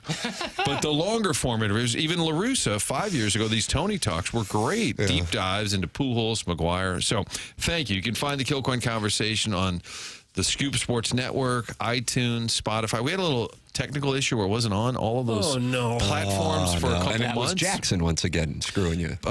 Cousin Nick in Minnesota said, "Where did the pod go?" And I said, "It's still there." Cousin John. So the Cousin Network. Yes, the Cousin Network is strong. I love podcasting. Longtime TMA listeners have been podcasting this program forever, in part because it's been on low-powered AM radio and HD2. You couldn't hear it otherwise. That's correct. Baby, we're going to power up this week. But I was listening to a podcast this morning en route to the station I'd already listened to the Curbside podcast at about 5 a.m. and then listened to this college football playoff rankings committee. And Jackson got a chance to hear the intro for the first time. Doug, I want you to hear it. I'm going to ISO on you and your reaction. Here is the intro to the podcast. All right, I'd like to hear it. And welcome back to the Cover 3 podcast here on CBS Sports. That's Tom Fernelli. That's Danny Cannell. I'm Chip Patterson coming to you live at youtube.com/cover3 and everywhere you get your podcasts on demand. Thanks for hanging out. Smash that subscribe, smash that like, and come and join us in the chat, a.k.a. the Cover 3 tailgate. Okay, that's too much. That's too much energy for me. He's like one of those Texas A&M yell leaders if they became podcast hosts. I didn't know if it was a parody. Martin, you were even more confused than Doug was. So that was real. That was real. And it was a CBS Danny Cannell operation? That's correct. It felt like a fan blog, did it not? That's why I saw Gabe Bjarman talking about this podcast. I'm like, I'll have to subscribe and listen to it because it's, a credible college football podcast. And when I heard it, I go, oh my God, this is like... I thought it was like a sketch. Right. Like this is what affected sportscaster would sound like, but it is real. And then right after we got done with the very energetic intro, in a stunning development, they led with not with the top 4, not with Boise State being number 4 now, by the way, or BYU being 12, but Missouri. Yeah, this came 3 seconds after that aggressive intro. Okay, let's hear it. Missouri cannot be killed. Amazing. Amazing. What is it? Our long national nightmare continues. Why? No. You can't do that. Strength of schedule is all that matters this year. And their schedule is really tough. Like they have a strong schedule. Like it doesn't matter if they got smoked in 2 of those games. They played them, Chip. Like Indiana doesn't play those teams. Indiana couldn't have got blown out that bad by A&M and Alabama. Indiana couldn't have done that. No way. All right, can you clip off Missouri cannot be killed? Because that's important for our state. And then I'm wondering, for the assembled cast here, do you think some of this is Danny Cannell poking Eli since he poked Danny Cannell? Wow. Boy, you always see another level. You're in the Matrix, I think. I think because Danny Cannell was a topic on the phone call last week by Drinkwitz, and I thought that's random. And this is a show that, I don't know the voices, but Danny Cannell is on this show. That was Danny Cannell. That was Danny Cannell. The guy who has a lot of energy is Chip Patterson. Too much energy. And then they got into Illinois and in Missouri. Why? I mean, yeah, again, Why? like who really This gives is it? like within the first 6 minutes of That's the exactly show. right. And I'm on my way out here, and I said to Jackson, I said, you got to listen to this podcast and poll because I can't believe that they're talking about this nonsense. But now I get why it is, Martin. Do you think You're right. that's possible? 100%. Like they're kind of mocking. Yes. Because if you listen to what he's actually saying, it sounds a little mockery. We're pretty good at detecting mockery. Yeah. And I feel like they're mocking Mizzou's losses, but it's probably related to Drink calling him out last week. So now ILL gets brought into it. And a conspiracy theory for that matter. I was going to say, I mentioned it to both of you before we started, and I don't, honestly, if Illinois is at 25, I really don't mind that Mizzou's ranked at 23, just to be honest with you, because if you look at their resumes, they're very similar. But to me, it was funny that as soon as Illinois pops up at 25, McElroy insinuates that Illinois is only ranked to prop up Penn State, and then 2 spots later, when Mizzou's ranked, completely silent, doesn't say a word, has absolutely nothing to do with any of the other SEC teams. If you're going to go in on the conspiracy, Greg, come on, give it all. Well, ultimately, like, they face the same thing that AP voters face, the same thing that I look at on Saturday nights when I'm trying to figure out what AP voters are going to do. Both those teams are in a pool that you had to pick from. And I think I called it a grab bag. Like, you've got about 8 or 9 teams. And so Illinois was ranked early in the season. We were really hyped about the wins against Kansas and Nebraska. Hindsight has said that, well, I mean, Kansas wins looking better and better, by the week. But hindsight says that maybe those victories aren't quite what we made them out to be at the time. But still, among 7 and 3 teams, Illinois, perfectly fine. Missouri, I know that I'm my tongue's a little bit in my cheek here, but who else are you going to put in there besides Missouri is also a fair question. Yeah. They're clearly trolling Missouri. But who the hell is talking Illinois and Missouri when it's a national show about the college football playoff? And so help me, that was, as Jackson said, the first 5 minutes of the show. That'd be weird if that was in the 25th minute of the show. Yeah. This was in the first 5 minutes. Why would you worry at all about 2 teams ranked so far down they have no chance to get in the playoffs? That's exactly right. But I think Martin's right. That was Danny Cannell's response to Eli Drinkwitz. That's what that was about. I was sitting there last night. We took we went to Billy G's before heading down to the ball game. Trashed wings and fries, if you don't mind. What kind of fries? How would you describe the fries at Billy G's? Just kind of yield. High yield. Pretty standard. Yeah, I would describe Martin. That's a standard fry. Well cooked. Well, it was a delicious treat. And I saw Illinois at 25, just as we're just sitting there BSing before heading down to Enterprise Center. And I'm like, I'm kind of surprised by that. And then 2 spots later, I'm like, oh, Missouri's still in. I don't really care. But yeah, at this point in the season, what does it matter, number one? And yeah, you do need teams to fill out the whole thing. What he is saying is Greg McElroy, Alabama quarterback, and he's insinuating all these ESPN people are bought and paid for by the SEC.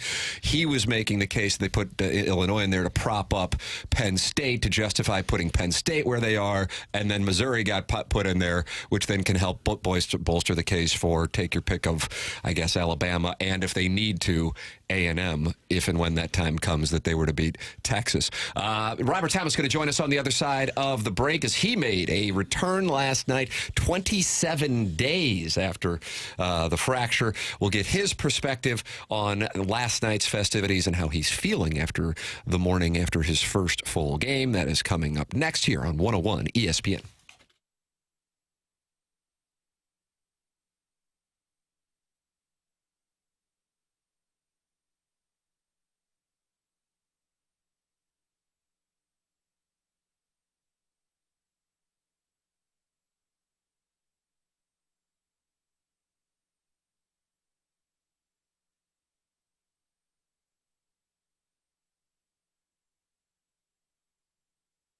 November 20th, that is today. That means the unbeatable meal deal is underway at Schnucks. The final week leading up to Thanksgiving, the 20th to the 27th, underway. Wednesday to Wednesday, the unbeatable meal deal for Thanksgiving is going on at Schnucks. You can serve 10 people for just $3.93 per person. All right, how do you do it? Let's do it. Get what does Doug say? Grab your pen and paper.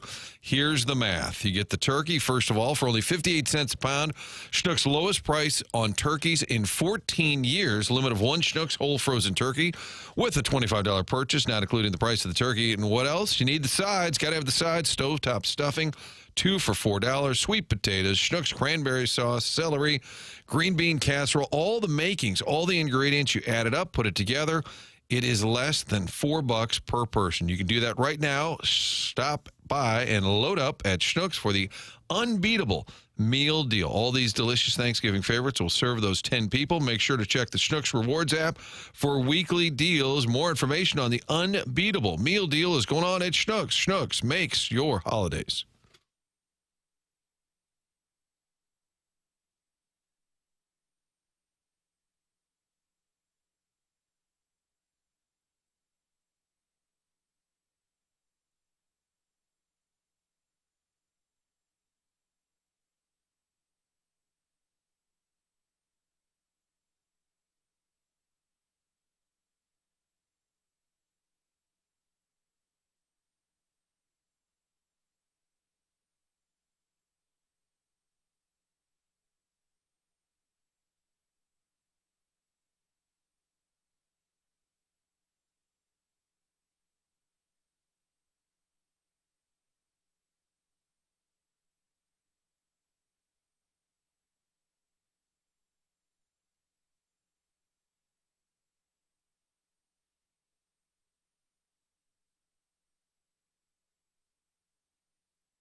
This is Action Jackson with a Sports Center update brought to you by Saliga Heating and Cooling. The Cavaliers' undefeated start comes to an end last night as they fall to the Celtics 120-117. Jason Tatum, 33 points and 12 boards. That was another Sports Center update brought to you by Saliga Heating and Cooling, an independent American Standard heating and air conditioning dealer.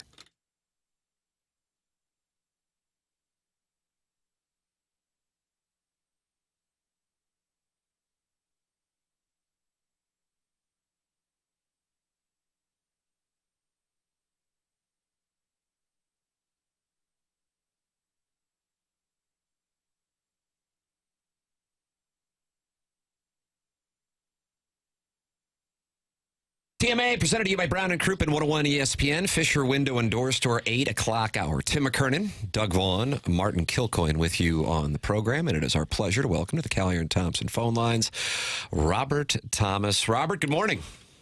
Morning, guys. How we doing? We're doing well. The question that's more important, though, is how are you feeling the morning after your first full game in 27 days? Doing pretty good. Feel awesome, and excited to be back playing, and looking forward to tomorrow. How clear were you this time yesterday that you knew you were going to be out there last night against the Wild? I'd say pretty clear. I skated Monday morning, and then felt like I had a pretty good idea after that. Were you surprised at the timeline here? A little bit, I would say. I put a lot of work in. Ray did a great job as well. We both put a lot of time and effort into it, and it was really nice to see it kind of pay off and be able to come back so quickly. Yeah, it seems like maybe you were at least a couple weeks ahead of schedule. What exactly do they do to get you going so quick? Yeah, there's a bunch of stuff I won't get into, but a lot of new technology and and stuff that is pretty cool and can potentially speed up the healing, and that's what we were looking at. Is there a pain tolerance issue? Like, is there a point where you say, okay, it's still sore, but I feel good enough to go? How much of that weighs into it?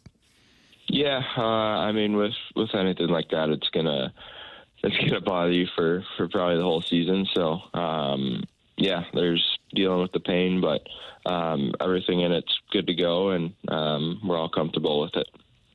And you're watching for 4 weeks. That's got to be the hardest part of this. Well, not the hardest part, but it's got to suck just sitting at home watching. Yeah, watching games is never fun. It's probably the least favorite part of the game is when you're out and having to watch, whether it's at home or in the press box. It's really painful. What did you think of the way the team played last night? They may have gotten a better result with just a few breaks here and there. Yeah, it was tough. I felt like, the first period I liked our game. I felt like, even though we were down one, we had a lot of good chances. We created some pressure. If I score one early or score one in the second, it might be a different game. So it was frustrating. You have a game 1-1 going into the third period, and that's a good spot to be in, especially against a really good team and a division rival. And we got to find a way to close out in the third. Robert Thomas, our guest here, weekly appearance on 101 ESPN and TMA, our guest on the Kyer and Thompson phone lines. When you guys are in the spot where you battle back and you're in the third period, again on the verge possibly of picking up a point after trailing, and then it plays out the way that it does at the end of the game, and this is something that's been going on here the last few weeks, much of which you weren't a part of. Does that hit harder? Or does it indicate for a young team that things are moving in the right direction? And I don't ask that as a cop-out. I'm curious what the mindset is. I'm not trying to spin it into a positive. But you have been close. Minnesota's one of the best teams in the league. I think if you didn't have Winnipeg doing what they're doing, there'd be greater appreciation for what they're doing. So I'm just curious what the perspective is, especially from somebody who's been a part of a Cup winner. Yeah, I would say definitely really frustrating. That's a team we know we can beat. They seem to have our number lately, and that's not something you want to be a part of. I think when it comes down to, we did a great job. We were down 1, tied it up. Down 2-1, tied it up. That's hard to do against good teams, and when we get it tied 2-2, we just got to have the confidence and composure.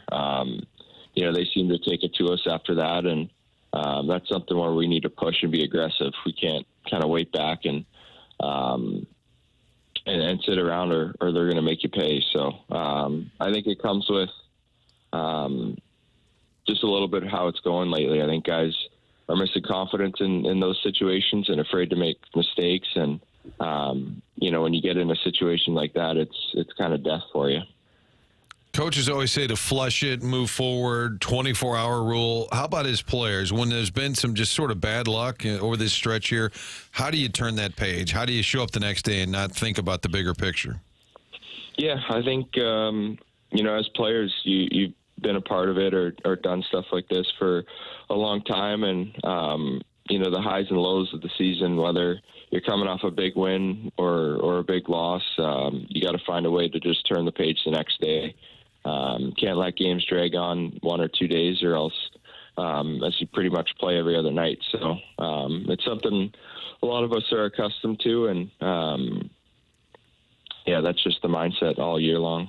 Once you knew you were going to play, were you tempted to call us and just say, I think I'll tell the fellas what's going on with the ankle? Like, they probably, even before the coach or Army, you probably should let us know. Were you thinking that? Kind of felt like we've bonded over the last few weeks, Robert. We're a little Doug was just really pissed off, actually. Really angry about it. Angry and hurt. Yeah, sorry guys. That one was out of my hands. Okay, all right. Okay. Well, Doug, you're going to have to. I just felt it needed to be asked, Tim. I just think with all the hurt in the room here. I remember when the Blues were having trouble scoring, guys would say, "Well, we're squeezing our sticks too tightly." Yeah. Do they still use that cliche? Do you notice anyone squeezing their stick too tightly? Yeah, that's definitely still a cliche, and yeah, it still happens when guys haven't scored a lot. So. yeah, it's always been a thing, and confidence is a big thing. The Athletic did a player poll here, and they asked 175 NHL players if the NHL should expand to 34 teams. 80.5% said yes. I guess logic would dictate that means there's more jobs, so why not? And then the cities that got the most vote, Houston, Quebec City, going back to Arizona and going back to Atlanta, and then a second team for Toronto, Austin, Saskatoon, San Diego, Kansas City also getting votes. What are your thoughts on the NHL expanding, and any city or cities you would like to see the NHL expand to, Robert? Yeah, I'm all for the expansion. I think it's good for the game. I think there's markets that haven't been touched that are ready for hockey. When you look at what Seattle's done, what Utah's doing right now, and obviously what Vegas did a couple years ago, and how well hockey's done there. I think finding the right markets is important, and a couple of those teams a couple of those cities are probably the answer for some teams. So it's a really exciting time to be a hockey fan and be a hockey player, as the game's growing so much, and I think a lot of people are really appreciating hockey for what all of us hockey fans see it as. I feel like Toronto would be a bad idea. Two teams, because the Leafs are so dominant. Like, there's no way the other team there, if they ever did that, I'm not saying they would, but that team would be so second fiddle. I mean, you know that. You're from there. There's no way anybody could compete with the Leafs. Yeah, that'd definitely be tough, but it'd be funny if that other team ended up winning a cup before the Leafs. That'd be that's true. That's true. Hey, another one that I saw, and I'm curious on your answer to this one. Do you get more harassing messages from fans since sports betting was legalized? Now in Missouri, it's just a couple weeks and it hasn't been implemented yet. But is that something that you've experienced, where you get like troll messages from degenerate gamblers? Honestly, I wish I had a funny story for you guys, but I don't really go on social media at all. So, Doug, you disagree with that? Yeah, Doug loves a good tweet. You need to be all over TikTok, especially. Hey, how's the fantasy football team doing? Oh, yeah, don't bury the lead. Yeah, I feel bad if I'm going to ask about gambling and you harassing people. I don't know if you sent like a harassing note to somebody on your fantasy team that has been causing you to be in the cellar again. Yeah, no, my season's over. I lost again. Oh, no. We don't like that. Stay in the fight, Robert. No, it's over. It was a good run. I'll see you guys next year on that. Oh, gosh. And we learned last week, Booch is sort of a silent assassin. Yeah, who would have thought? Number football. 89 is a wizard of the NFL. Yeah, he's pushing for another title, so it'll be fun to spectate. So when Thomas doesn't pass the puck to Buchnevich, we'll know it has to do with fantasy football. That's correct. Yeah, that's the kind of insider stuff that we got here. Robert, always appreciate the conversation. Great to see you back out on the ice tomorrow night. Thank you so much, man. Yeah, thanks, guys. I'll see you next week. All right, take it easy. That's Robert Thomas with us here on 101 ESPN. Tim McKernan, Doug Vaughn, Martin Kilcoyne with you on the program, talking about a wide variety of topics here. And Jackson has a brilliant dossier. Doug, you came in this morning and said, Jackson, congratulations on a brilliant, hot off the press dossier. Well, we got an update. It's fluid, correct? Always has been. 9:45, Dave Peacock. How about that? And that is not a surprise guest. No. That's a meaty that meets the moment guest? Yeah, we're going to meet the moment. You don't want to miss the moment. No. Like Albert Pujols not playing in the All-Star game in 2007. That was missing the moment. This is meeting the moment. Dave Peacock, who is an advocate for Greater St. Louis. Tim brought up the article in the Post-Dispatch where they're still, I guess, sort of feuding about the Rams' money, how to spend it, and Dave can further articulate not only what Greater St. Louis is about, but what they are proposing.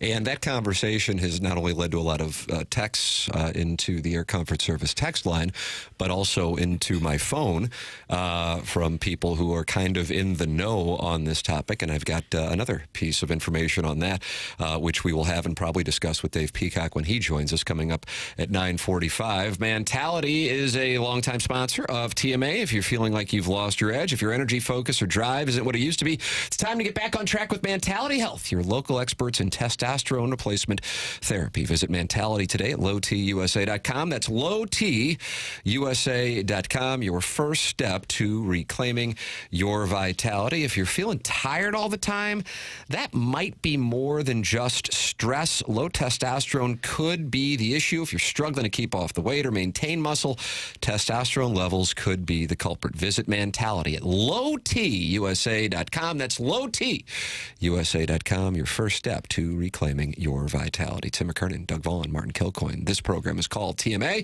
It's presented to you by Brown and Krupin here on 101 ESPN.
Does this get you fired up, Doug?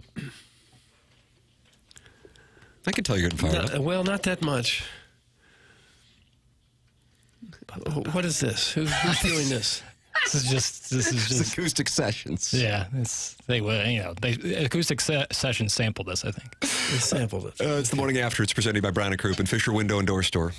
8 o'clock hour here on the program, joined by Jamie Rivers and Robert Thomas in our 8 o'clock hour, and Dave Peacock talking about the article that we spent a good portion of our Munganess St. Louis Acura, Munganess Burkhardt Alton Toyota 7 o'clock hour on. And the title of the article this morning in the Post-Dispatch, which I would tell you is recommended reading. It's not necessarily going to lift your spirits, but it's an argument between Greater St. Louis and St. Louis Board of Aldermen President Megan Green on what to do with the Rams money. And they just got that money, I guess, yesterday.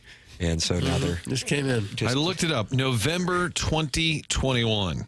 They put it in the bank in November of 2022, Doug. And it's in a checking account. This is with the stock market reaching new highs almost every day. And that first year... doing nothing. The first year, the city made $6 million by doing nothing. But they missed a year of that. That's right. So Dave Peacock will give us his thoughts. That's coming up on the program. Doug, you are a big take-smith. I mean, if there's one thing that you're known for, it's getting riled up, and you are really irritated with the Blues this morning and holding them accountable. And you gave Robert Thomas a piece of your mind, too. I sure did. He's squeezing his stick too tight. In Cleveland, they're not particularly happy with the Browns. That's kind of an evergreen situation. But here, it might have gotten away from one particular spectacular host, Martin. If you want to take a listen here and see what's doing here, if you want to mimic this, hit the lever, Pale. Pale, go ahead and hit the lever. Hold, please. It's okay. So All right, full we don't transparency. have it. We haven't got it. We got this big build up. The Browns are unhappy, and we got nothing. Oh. My apologies. I put down. I should have telegraphed it more, I guess. No, I know. Sometimes I thought we were going in a different direction. Sometimes I put the cart before the horse, and I write down the audio description before I actually. Doug, it's clip one. That's clip one. I know. It's clip one on the dossier. Before I actually clip the audio, I write down the description, and then sometimes I get forgetful. Oh. And so I forgot to. But I can pull it off. You're just gonna have to give me a moment. Do you want to just play some Barkley audio from 2018? I noticed that was on yesterday's list. I thought, oh, this is interesting. Yeah, well, it's from 2018. I figure if I read if it's clip one, it's Jackson's rankings of the quality. No. Doug, on the dossier, clip one does not mean it's the best clip. Well, why don't we have it? It's clip one. I have it. Just give me. Well, yesterday of all the clips we wanted, this is the one. This guy's bad attitude rears its ugly head again. All right, and it's not like I haven't. This is bad. All right, I got it. This is bad. Could we hear it, please? Hit the lever, Pale. And it's not working. No, don't tell us that. It's clip one. It's got to be there. Awesome. Oh. It does not work off that. That is great. So what did he say that was so good? You never listened to it, did you? Yeah, paraphrase guys screaming about what are they 2-9 or something? They stink. My bad. Nice show prep, ass. Oh, that's from the 636. The man in this town soft. Yeah, that's from Scissor Me Timbers. Yeah, Doug doesn't like Martin when texts start off with yeah. No. Time to add another producer to this train wreck. Lols. That's from the Veiled Prophet. Iggy would have known where this clip is. That's from Flip Wilson. Sure he would have. The one clip we wanted was this Cleveland Browns radio. And now they're coming at him from all angles. Are we not doing drops anymore? Or ... So you want me to throw drops in while Robert Thomas is explaining his ankle situation, or we're having a detailed discussion? And now about they've rattled him. They landed a jab, and now he's rattled. I should throw in like a goofy Francesa drop while Tim's talking about our city and all of this. Like, it's just asinine. Yeah, I'll take the heat for the Cleveland radio clip. That's on me. Jackson, but I'm playing drops during. Now they're going after his beard, so it's Pale growing a beard, not looking real strong, Pale. That's kind fine. of looking like a homeless guy today with that bird's nest and the little sock cap. That's enough. Oh, what do you look like? Mr. Bojangles. Yeah. Jackson would like you to send in a picture of yourself, Mr. Yeah, Bojangles. seriously. Jackson, I think these guys are missing the boat. The real audio is number 8. Brett Norfleet detailing a day with no plans, includes walking his cat. That's it. This is what you are a big Tiger Talk fan. Mike Kelly will always ask the Mizzou player, "You've got one day in Columbia. What would you do?" And then they get to explain their day around town. So I appreciate you finding this audio. You think we'll have that? I have that. The only clip I don't have is Doug, the old Appleton stepdads. He's on that rocking chair down in old Appleton. He says, happy to see the production team hasn't improved since HD2. Oh. It sucks because, and I don't mean to toot my own horn, but this is actually the best day I've done producing the program, and the only thing I didn't do was cut the Cleveland Browns the one thing we wanted. Radio host. That's the one misstep, and that's that was your ADH2 moment, I think. Wow. Can you imagine if Robert Thomas would have started off, guys, this is the best game we played all year last night. Can you imagine? But that's what we're hearing here this morning. Are we going to get Brett Norfleet, or are we not going to get Brett Norfleet? Are we going to get this angry Cleveland radio host, which was ranked number 1 on the dossier? That audio kind of sucks. I pulled it yesterday when there wasn't much out there, and now a bunch of stuff has happened. Why is it number 1? I probably should have just cut it. I should have just cut it. I should have even thought about having it. Jackie Boy's too busy drooling over Dalton Connect videos to do his damn job. Oh. That's from the River to Pear yacht captain. He has a yacht on the River to Pear. I don't drool over former volunteers. Wow. Oh, wow. Yeah, in Tennessee. Rumble, young man Rumble, he was cooking last night. Jason Tatum stuck it to the Celtics last night. That was a great ball. That was a great ball game. Yeah. Well, what happened to the Celtics floor? It's bright green. I was going to ask you about that. I had a feel when I saw that. I thought Doug was going to be angry NBA about Cup games. It's an NBA Cup every Tuesday and Friday. NBA Cup. They have different NBA colored Cup. floors. The green ones and the red ones are a little bit of an assault on the eyeball. Horrible. But some of them are really cool. Assault on the eyeball. I like have that. to tell you, he might have just saved his day with the assault on the eyeball. They're trending up. The green one looks like they flooded the arena with ecto cooler. It's just not. It's not what the people The want. Celtics are supposed to play on the parquet floor. Yes. Okay, all right. Jesus. Now you're going. I know it's tradition, but we sure as hell don't want to do it. It's a new thing. It's the NBA Cup. I'm not litigating this because I'll never win. So I'll just tell you. You've got enough fights on your hands right now. If you can't win, in this don't Air play. Comfort Service text inbox. I just wrapped my head around the CONCACAF Nations League Cup quarterfinals that the U.S. men's national team played in. Correct. And now I got to figure out the NBA Cup. It's pretty. Is it simpler. in-season tournament that's Correct. going on? Yes, it counts for the regular Stupid. season. I don't think it's stupid. I think it's stupid. All I right, think let's- it's cool. Floor was stupid. Maybe Brett Norfleet on his day off listens to Cleveland radio. And he walks a cat? He's from St. Chuck. I didn't know that. Francis Howell. I thought you were a Mizzou guy. I am. I don't know where every single player went to high school. Oh, and we're not going to get the cut either, are we? We're not Apparently, gonna we're not going to play. Do you want it? It's not. I mean, It was in the dossier. All right. One final question. We've got about a minute left. The day belongs to Brett Norfleet. Nothing's on the agenda. You have nowhere you have to be. How are you going to spend that day? So first, we're probably going to sleep in. Okay. Big surprise. That might put me waking up at 10 or 12, and then we'll probably get some food here and there. Then we might hang out with the roommates a little bit, take the cat on a walk. And then With a leash? Yeah. Do we use a leash? Oh, okay, there we go, yeah. And then we'll probably throw on a movie. Okay? And then after that, we might go outside and play some pickleball or something like that. Then we'll wrap it all up and do some homework. There you go. Ladies and gentlemen, how about a round of applause for Brett Norfleet. It's great to see you. You did a terrific job. I appreciate it. Go get a win at Mississippi State this weekend. Hail State. Cowbells. Doug's mad about that audio, Jackson. I appreciate that. Martin liked it, though, because that is your favorite part of Tiger Talk. Yeah, Tiger Talk, where they interview the coach, and then they play it again on the pregame 5 days later before the big game. I do enjoy that. I enjoy the play. I like hearing the players. I like hearing from I've become a Mizzou honk because of you guys. Oh, wow. I yell ball when they fumble. Oh! Yeah. No, I sitting don't. at home, you yell ball when someone fumbles. Boy, yeah, my son and my wife, when I jumped up during that Oklahoma game and yelled ball, what a turn on that had to be. Yeah. Oh, here's my little bald husband yelling ball at 48 years old. Did you issue a statement after? I did. Coach Carlton issued a statement. I do that. So now when I'm watching like Mizzou basketball and the defender's coming up right behind the guy dribbling up the floor, I'll scream, "Wolf!" Just like you wolf. You say wolf so What that does that someone mean? so you look behind you because someone's coming to steal the ball from Well, behind why a you. wolf? That's Yeah, what about like gerbil? If you played basketball in the last 20 years, you've heard wolf. That was age shaming right there, it's Martin. not. That's Just what it trying was. to That's give your ally. just trying to give some context. Stop. But I'll yell wolf, Ageist. although I'm sitting 125 Have you done miles. this in front of your love interest? Yeah. And what does she think? Not impressed. Right. Okay. Do wolves sneak up behind people? I don't want to litigate. I'm not trying to litigate. He's not litigating another. It's what people say. It's what people say. Josh Schertz, if he was sitting there right now and I said wolf, what does that internal mean? monologue is, should I cut the alliance? That's what he's thinking over there. Jackson, you've got 1 day to produce. Will you cut the right audio?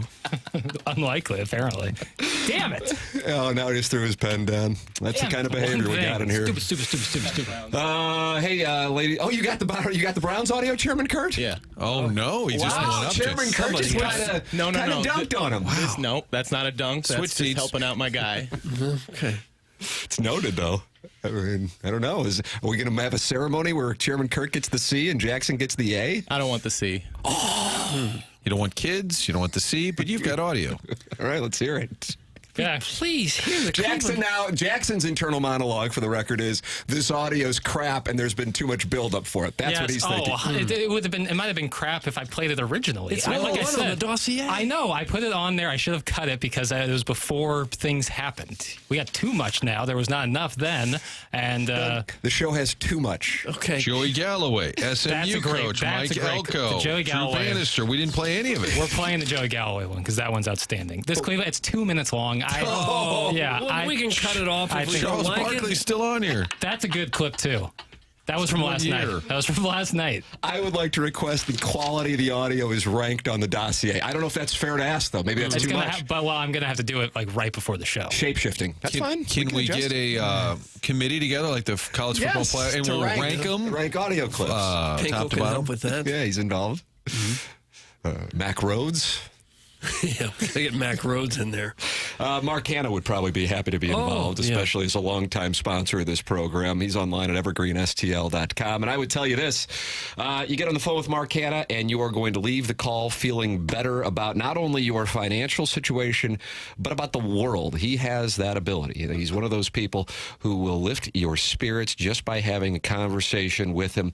And I would tell you this, make sure you have a financial advisor. Even Mark says, hey, if you're not going to go with me, that's fine, but just make sure you have a financial advisor. It is one of the greatest pieces of advice I could give somebody who's just coming up in their 20s. Make sure you have a financial advisor and take advantage of compound interest. That's the name of the game, brother. 314-889-0503, or go online at evergreenstl.com. That's Mark Hanna, Evergreen Wealth Strategies. He presents Jeremy Rutherford, who's going to be with us coming up. And we got some breaking news. What?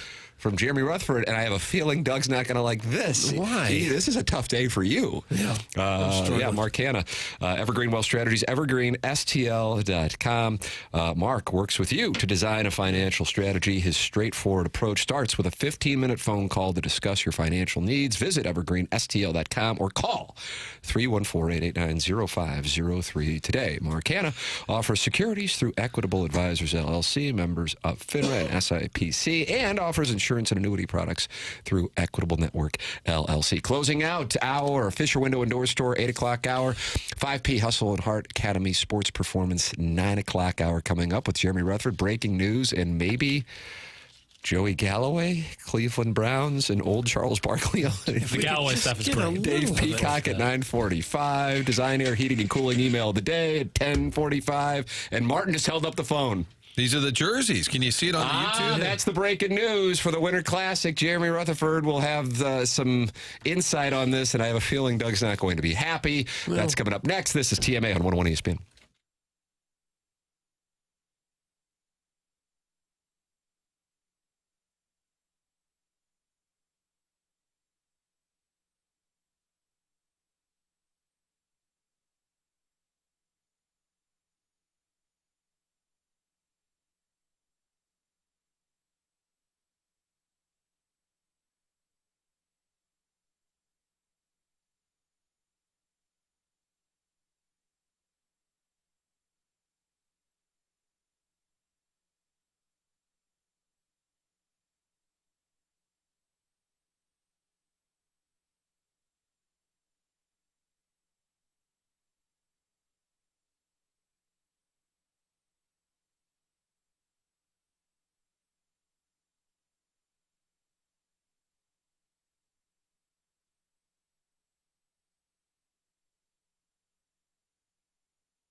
Welcome back to TMA, presented to you by Brown and Krupin, 101 ESPN, and the TMA STL YouTube channel, 101 ESPN YouTube channel. You can podcast anytime you would like. Schaefer Door Company is the sponsor of the 101 ESPN app and the TMA STL app.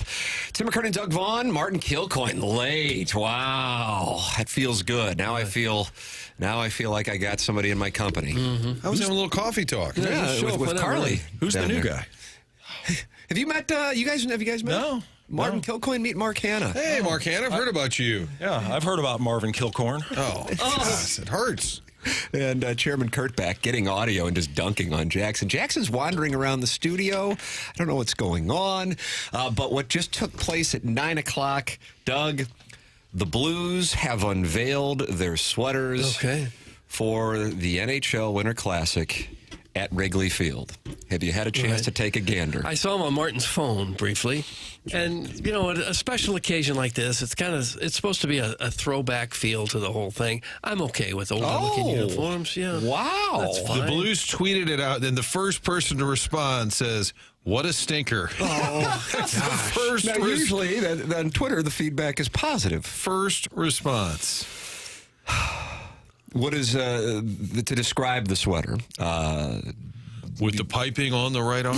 There is some gold piping, but across the chest, it says St. Louis in the kind of lighter blue. Ladue blue, I think. Ladue blue, I think that actually is it.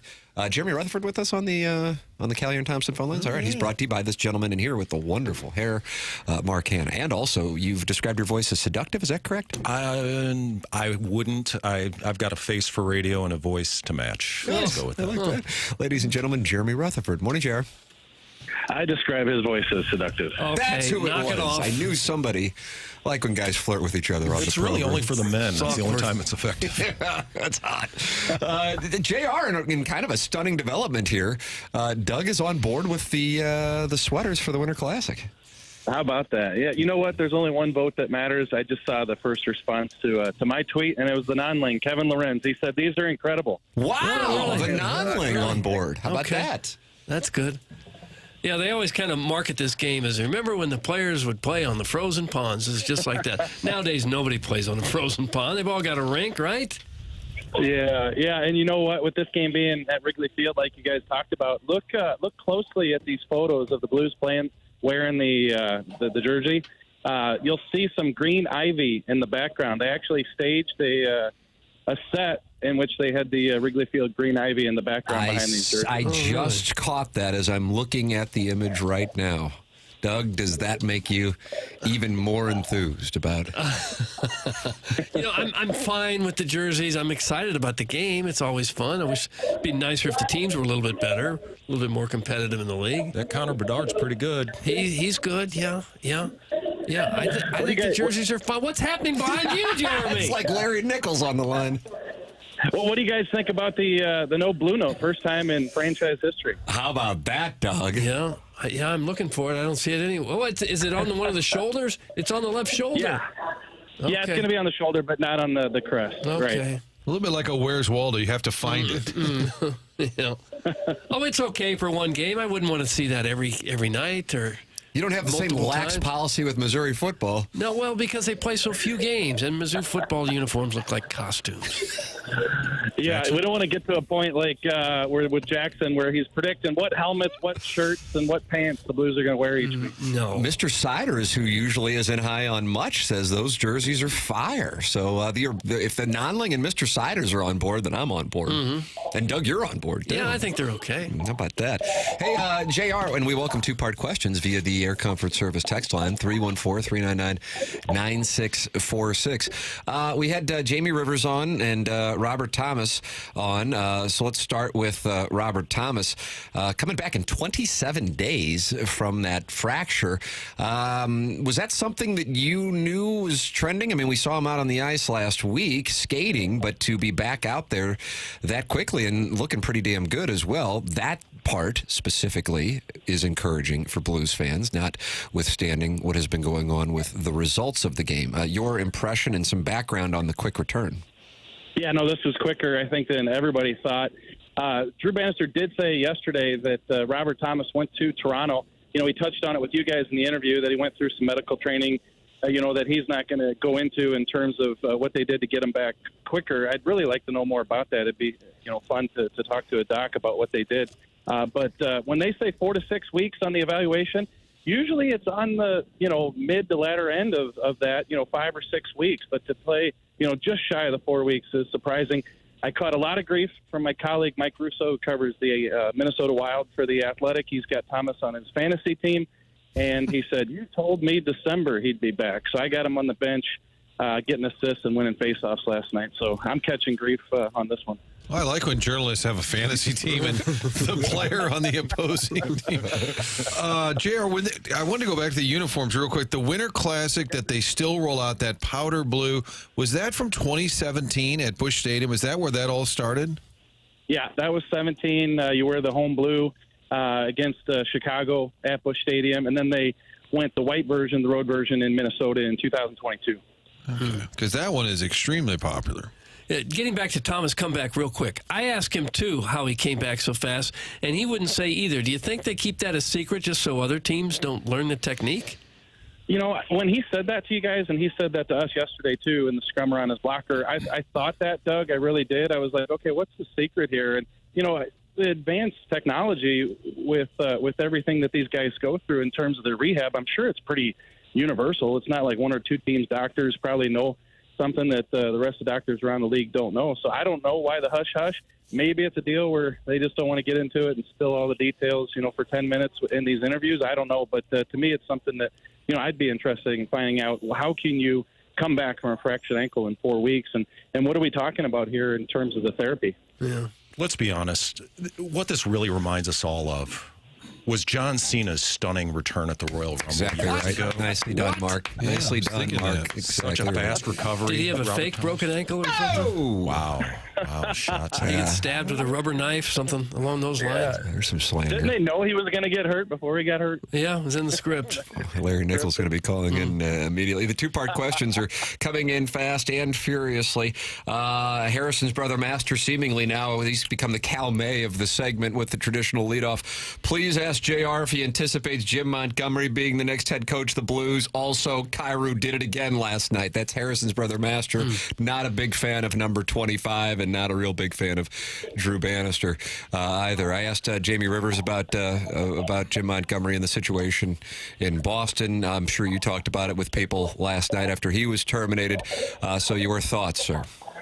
Yeah, can I do a Robert Thomas here and just say I'm not going to get into it? Or Yeah, feel free. No, I think it's definitely interesting because this was I think Montgomery was a guy that the Blues wanted. We all know that. As soon as Boston advanced last year, the next day was the press conference for Drew Bannister. I know there are a faction of Blues fans that aren't enamored with Drew Bannister. Here's the way I look at it, and this is probably what I'll write in the next couple days, is, where do you think the Blues are at? Doug Armstrong has said that they're in a retool, but at the same time, he says they want to be competitive. I don't think this is a great team, but I do think they'd be in a better position had they had Robert Thomas for the past month and they had Philip Broberg in the lineup, and maybe they'd be on par with where everybody thinks they should be, but, they aren't, and Drew Bannister is taking some heat for it, but he's the coach that they turn to help get them through this retool. Now, to me, here's the overarching question of all this. Does Doug Armstrong want to make the playoffs? Is that mandatory this year? And if it is, maybe they circle back to the guy that they wanted last year, Jim Montgomery, now that he's available. But I guess another question as you look at the tree branches here is, has anything changed with that? Has the situation that developed in Boston with Montgomery changed anything in terms of Doug Armstrong's interest? I think that this will continue for the next couple weeks or until Jim Montgomery gets hired. The fascination with firing Drew Bannister and bringing in Jim Montgomery. But I look at the situation and think that Doug Armstrong hired Drew Bannister to be the guy to get them through this period and see where it goes, and that's where they're at right now. Don't you think that, or maybe I'm overthinking it, that Alexander Steen might have some input on that as well if he's going to be working with the guy in years to come? See, it's a great point. A great point. Nice point. Nice point, Hansy. It was pretty good. The people who are sponsors are better than the people who are hosts. Well, because they have decent minds. Yeah. I talked to Doug Armstrong in a group setting, what was a month or so ago, and I talked to him about all these 2-year deals that seem to be in line with his, because he'll be the general manager for 2 years, and then Alexander Steen will take over. And he mentioned that, especially the coach's contract, Drew Bannister, coincides with when Alexander Steen will take over, and I think that's going to be an Alexander Steen choice. So if they were to reverse course right now, let's say, and let go of Drew Bannister and bring in Jim Montgomery, I think that's something that Alexander Steen would have to be on board with, and he would have to think that, okay, not only is Montgomery the coach for the next, but this is the guy that I want as the head coach when I take over as the GM in a couple of years. I think Steen would have to be fully on board. Yeah, and following up on that, I was asking Jamie Rivers about that, and he thought like the Detroit situation could be one. I was reading in The Athletic this morning before coming in, JR, a column, which you're cited in with regard to the hot seats in the NHL, and the situation in Detroit is one to monitor, with Steve Yzerman perhaps making a move there, and that Montgomery would be a good fit in that spot. Here is a question from a TMA Hall of Famer, Carlos Spicy Wiener, two-parter. Number one, is Steve Ott a guy that could get an interim shot at some point if this keeps spiraling down the toilet? Number two, can we trade Kyrou for a new washing machine yet? No. I think it's time with Black Friday discounts upcoming. So you think Black Friday might tie into it? Yeah. Well, first of all, Montgomery, I think, is going to be an option for a number of teams. There's probably 5 or 6 teams. I mean, you look at Pittsburgh, too. Do they hang on to Mike Sullivan? Is that a situation that Montgomery would be interested? But I would agree with Riv. I heard the interview and think Detroit would probably be a good option for him. But let's keep in mind, if St. Louis, if there was an opening, his wife is from here and they enjoyed their 2 years here, and obviously the relationship with Doug and Jim Montgomery. So we'll see where that goes. As far as Steve Ott, I've thought for years that he has been working his way to be a head coach in the league. I had heard at one point that might have been an option for him in St. Louis, maybe when Berube was let go and they brought Bannister in, and maybe Ott wasn't, keen on the idea at the time. Would he be in the future? I don't know. Is Steve Ott going to have a market outside of St. Louis where he could be a head coach if things go well here? People like his experience. We'll have to find out. So I think that Steve Ott probably will be a head coach. We'll see where that goes. And then in terms of Kyrou, I get it. We talked about this for a number of weeks in a row now. I think you're going to be hit or miss with him. We're going to be talking about the potential and, the points he puts up, the goals he can score. He really has been snake-bitten, guys. What is he up to, 5 hit posts now? But the mistakes, the turnovers, the not playing him the last 3 or 4 minutes of the game because of those turnovers, I think is something that I don't see ending anytime soon. And the Blues, unless there's a market for him, are going to have to just accept that that's the type of player he is. But JR, a player's never been traded for a washing machine before, has it? To my knowledge, there was a player in the 60s, just one. Yeah, it was sent to the New York Rangers for a Maytag. And the Maytag ended up working for many years, and it wound up being a good trade. So there is a situation. There is precedent there. Okay, thank you. Jackson just tell the YouTube viewers love watching when Jackson holds up the sign. Jackson just held up the sign, hard out at 9:20. Why so hard? JR's got to go. Yeah, what do you got going on? Yeah, I guess Sorry. Can we ask what you're doing? I am headed to New York for some meetings at the New York Times, and I'm looking at the security lines here. But I got all the time in the world for you guys. Yeah. Times? What is this? When I leave at 10 every day, you didn't know? You're going to I'm New York. going to New York. God, New York America. Times. Yeah, I'll just Doug, be you like, just go Mark, back to South County, right? That's it. Yeah, I'm a Hoosier. Concord call. I got things, Tim. Yeah, sorry. JR has things. Mark, I don't know if this is what you signed up for, guys with hard outs and sponsoring their segments. All day You got to long. be furious. Oh, you do enjoy this. You got guys who go to Manhattan. That's what you like. JR, thanks for the time. Sorry to bother you, Doug. I guess we got another guy we're interrupting. Hey, Mark's got great points, so when I hang up, just see what he has to say. I thought that was a good one. Yeah. We might have a replacement. Mark Hanna sponsoring the Mark Hanna segment. Along with Josh Shirts. Hannah and Shirts mornings. It's going to happen. It is going to happen. Thank you, JR. Safe travels. Thanks, JR. All right, thank you, Hansy. Rutherford off to his daily Thank you, trip to New Rutsy. York. Martin will be seeing him. They have lunch in Manhattan. Hard out at 9:20. Who knew? But that is a fine observation. I got to tell you, I like to read between the tea leaves when we talk to guys like Gabe and JR. I kind of sensed that the Kyrou frustration might be beyond just the fans who texted in every week with that answer. That was a different. I don't know how many people were really paying attention and thinking the Blues were going to come back last night, but I feel like there needs to be like a little cutout of like a police criminal outline of Jordan Kyrou up against the boards with an empty net of where he gives the puck away. That's what happened against the Red Wings the night Berube was fired. It's kind of a tradition. He was out there. Granted, they weren't in a tie situation, and then the puck's given away, and then Kaprizov with the empty netter, and that'll wrap her on up. I mean, this is becoming usually a Thursday night tradition. Last night we brought it in Tuesdays. So it's kind of like country roads. It just comes along. It's at a certain point in the game. It's going to happen. That's right.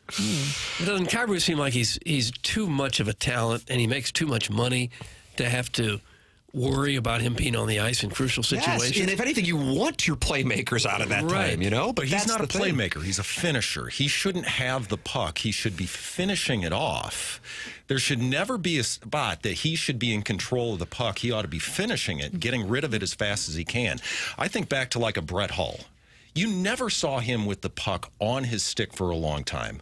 It was always immediately get rid of it. If he didn't have a play, he was not the most defensively conscious player out there, but he would make smart plays to put it to another position that was not compromised. And he had Adam Oates setting him up all the time. Oh, that doesn't hurt. Yeah. I think something that JR brought up is important on the conversation. I really do. And I'm not saying this is going to happen at all. I think we talked about it maybe when, Doug, you were out and Joey Vitale was in with us, Martin, a couple of Fridays ago.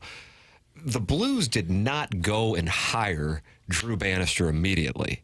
They waited, and I believe what they were waiting on was to see what the outcome of the Leafs and Bruins series was going to be. And I think that is because Jim Montgomery, and JR just brought this up, I think this is such an important part of the conversation. His wife is from St. Louis. I don't think he necessarily really enjoyed the setup for his family in Boston. That's not an anti-Boston take. That's my understanding.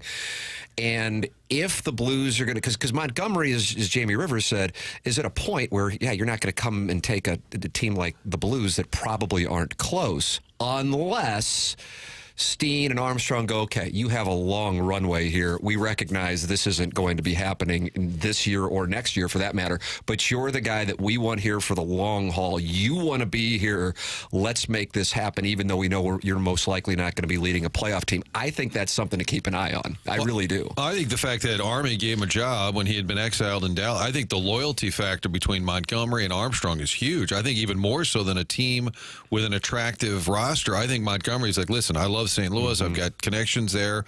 His wife's from here. Yeah, so I don't think it's immediate. He probably sits out a while, fields maybe an offer or two in the next couple of weeks. Maybe that's too soon. And if the Blues continue to spiral, I think after the new year, maybe that's when Armstrong and Steen say, all right, what do we think?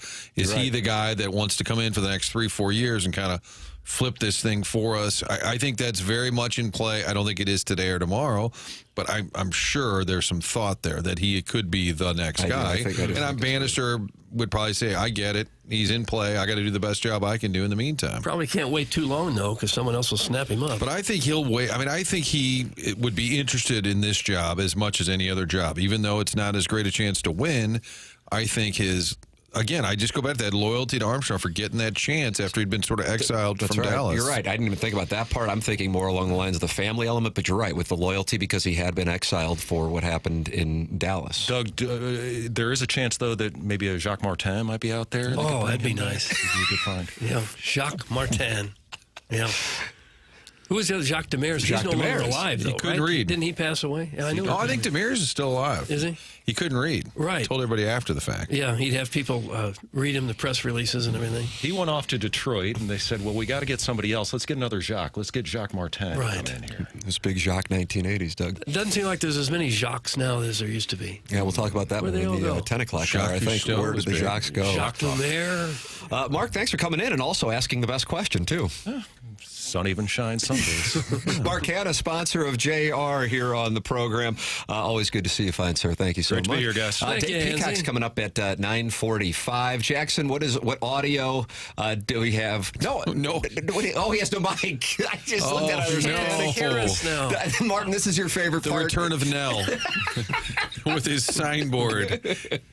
But he looks so panicked, he can't speak. Right. I saw the panic and I go, what happened with the audio? Well, you could probably yell out loud, like a lot of audio we get these days is just background audio. You're 3 feet away from us. You can still hear us. Okay, you guys can hear me. Everyone else can't. Well, they hear He just said, you guys can hear me, everyone else can't. Yeah. But you don't have to silence yourself completely. You could say, Tim, I don't have a mic. That's right.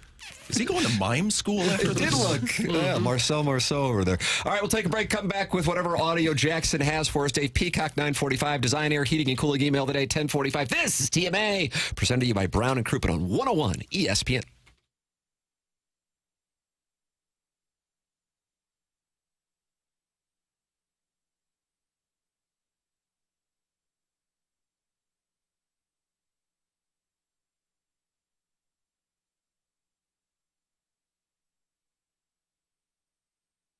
Hey, St. Louis, great to have a new sponsor on board of TMA here on 101 ESPN, and that is Aesthetic Design and Build. They have been building high-quality custom decks and outdoor living spaces now for over 30 years. Think about your home and think about how much improved a custom deck would do for your property. I've gotten a chance to meet Dan at Aesthetic Design and Build and his team, not only at their showroom in Chesterfield Valley, but they also came to my house.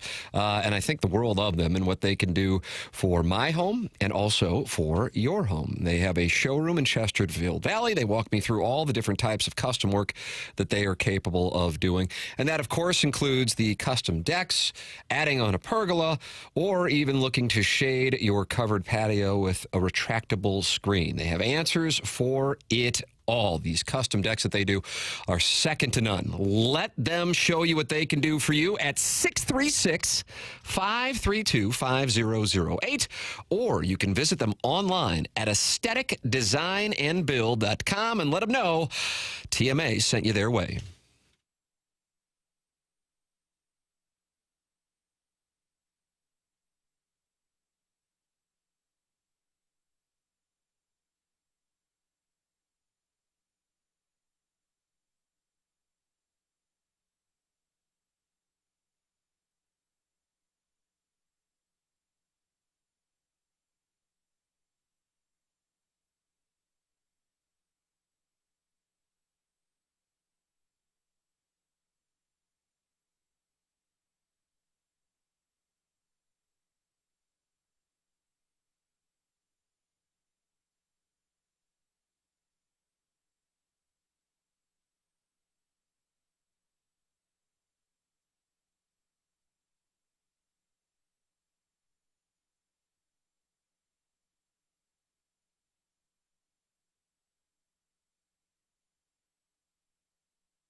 Welcome back, TMA 101 ESPN. Tim McKernan, Doug Vaughn, Martin Kilcoyne with you on the program.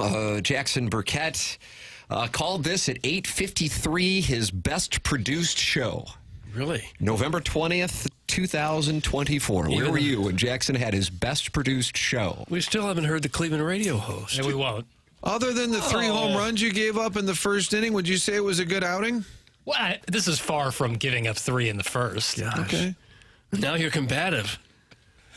Okay, it was number 1 on the dossier. Big Tuft says, we just not doing drops anymore, and then now he's included about 30 dots. Mm-hmm. Okay. Just play a bunch of drops. Just go. One thing they want is drops, and it's one thing. I play whatever. Anytime I open my mouth, I lose. Clip that off. Clip that off. All right. Chairman Kurt, you were holding up your hands. What's going on here? I just, I know next time I don't need to go run and cut the audio. Oh, so you feel like your hard work to get this Cleveland audio is I ran down the hallway. I nearly took out Moon like a bowling pin. And now we're not going to play it. You're hurt. Your feelings are hurt. Just noted. This is a bit like Megan Green and Greater St. Louis. Can we just get on the same schedule here? Can we just play it for a few seconds? Okay. I think you're going to get it. You've got Cleveland audio for 1 second. It's supposed to be so good. All right, here it is. Okay. I want to yell at the Browns and say, why can't you get your act together like your brothers? I got the Cavs, I got the Gardos, and then the Browns are just, I'm like, man, you just can't get your act together. And now you got guys jogging around yesterday. Well, they you come off a bye week and you're jogging around. I'm so sick and I'm so sick and tired of looking like an idiot every single time I try to talk about this team and their talent and all that crap. You want to tear the thing down, then tear the damn thing down. I don't care anymore, Tone. I don't. If they're not going to care, why the hell should I? Why should I care? Why should I make my Sundays and sit there and try to write down? I don't think a lot of people care. I had a football banquet I had to go to yesterday. I went right back home afterwards, and I'm rewinding and going through and trying to write it. And you lose by 21. I don't think people did care yesterday. Do you think people cared? The Browns or the fans? I don't think either. Oh, okay. I think by the fourth quarter. I'm not yelling at the fans. I have never gotten fewer texts about the Cleveland Browns. I'm being dead serious than yesterday. And then once the Cavs game started, it was like a Browns game normally. Yeah. So I think the fans, you said, why should I care? I think you're in the minority. I'm not yelling at the fans. I'm not yelling at the fans. No, all right.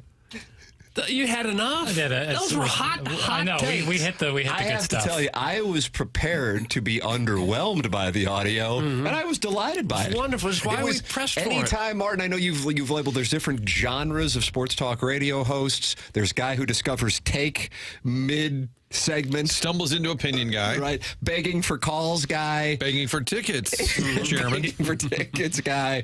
But then I like guy who gets so worked up that he loses his breath. Yeah. And we heard that in that take. Fake and then angry guy he ties it into his Sunday afternoon plans. And a football banquet guy? Yeah, he had a banquet to go to. Right. I got a banquet to go to. Doesn't understand how if the other Cleveland teams are good, why aren't all of the Cleveland teams good? I've never heard the Guardians called the Gardos. Later in the clip, he was a proponent of just moving all the games to Europe. So Jackson, I think it was a delightful clip. He made the right call, cutting it off. I should have cut it. That's it's fine. The main part. I write these down sometimes. Like that probably got written down at like 1 in the afternoon yesterday. And when I got in today, I did not cut it because I forgot, and that's my bad. All right. I usually save it in a certain folder and save that one in that folder, and I messed up. It's fine, buddy. It's fine. Nobody's that worried about it. It's all a thing. I enjoyed the audio a great deal. Wonderful audio. He just elevated. He just like almost scripted, like raise voice, get mad. 3, 2, 1. I can't take it anymore. The Gardos, the Cavs, these Browns, and I had a banquet to go to. Okay. You think the Browns even knew that he had a banquet to go to? Clearly not. Could that not have been brought up in their meetings? Clearly not. Jameis is famous. Just lets it rip. They do like it's kind of like the Bears. That's all they talk. They have other teams. There's a lot, but they just focus on it so much. Pittsburgh's like that. It's all Steelers. The greatest surprise line guess you could get for us would be Jameis Winston. That would be the greatest. Wow, you have a tie-in with Jameis Winston? Yeah, let's see what we can do. That would be all. I don't know if you've ever heard his interviews. They're wonderful. They are. I just didn't know that Martin had a connection. I don't know that I will get on that. Let's see. Start with my Gardo's connection. That's right. Well, the new guy with the Cardinals, who follows you on Twitter, came from Cleveland. Yes. Kevin at the Lake? No. I followed him. I'm his first follower. Sorry. Graceffo? No, that's Gordon Graceffo. Gordon Graceffo. Right. The new guy from Cleveland. Gordon Gecko. No. But the new guy from Cleveland that went to Yale, Doug. Rob Serfolio. Yep, Rob Serfolio. Thank you. Nicely, Chairman. So Big 9 o'clock hour for the Chairman. You have one day with Rob Serfolio. You've got one chance to ask Rob Serfolio a question. What is it? Can you get me Jameis Winston on the show? Yeah, that'd be awesome. You're a beautiful boy, Jackson. Keep up the good work. Thank you. You hurt my family. Wolf, wolf, wolf, wolf, wolf. Hashtag free perk. That's Brian Henshin, Colts beat writer. I just don't like this wolf thing. That's what you say. This is how Watch you know. out. Nah, you say wolf. Look out. Well, if I hear wolf, I know exactly what's coming down. Guys, is that the guy that said he had the great head of hair, right? And he had a podcast that's in the top 50 in the country? Yeah. Or do all middle-aged cocks in radio sound the same with their hot takes? That's from B Money. Martin, I don't know if you've heard this. This is actually from WFAN in New York City. Take a listen to this. All right, hit the lever, Jackie. Come on, Jackie! Timing is everything. I've got hair that people would die to have. That came up on a sports talk show. And that was relevant? It gave him more credibility with his opinions. Is that, you think so? So that's what you need to do. Let's stop with your Michael K. I'm on the air. I worked at the Fan before Michael K. I do Ranger games without Michael K. 16 years doing pre and post for the Jets. Guess what? No Michael K. Likes to yell guy? That's how you get to New York. Right Likes to yell. Was that Mark Hanna with the great head of hair? That was Mark Hanna's hair. Out duels the hair. What is that gentleman's name? He's in New York, right? Don LaGreca. I couldn't be a bigger fan. Yeah. That's my guy. By the way, we have a hard in for Dave Peacock at 9:45. So I know you had your heart out on JR. Let's get a hard in. I'm looking forward to talking it over with Dave Peacock. That's coming your way at 9:45. The article that we discussed in the 7 o'clock hour. Doug, the listeners, they cycle on. I know off, they do, but is in the Post-Dispatch this morning. St. Louis businesses ready to match Rams money spent downtown as St. Louis Aldermanic President Megan Green and Greater St. Louis CEO Jason Hall are going back and forth over that conversation.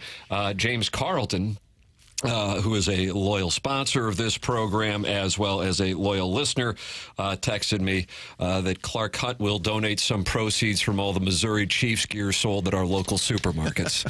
Outstanding work by James Carlton, who is in me and Jackson's camp on that Missouri Chiefs thing. James Carlton's online at carltoninsurance.net, 314-961-4800. It's James Carlton. He presents Gabe DeArmond every Monday and Friday here on TMA.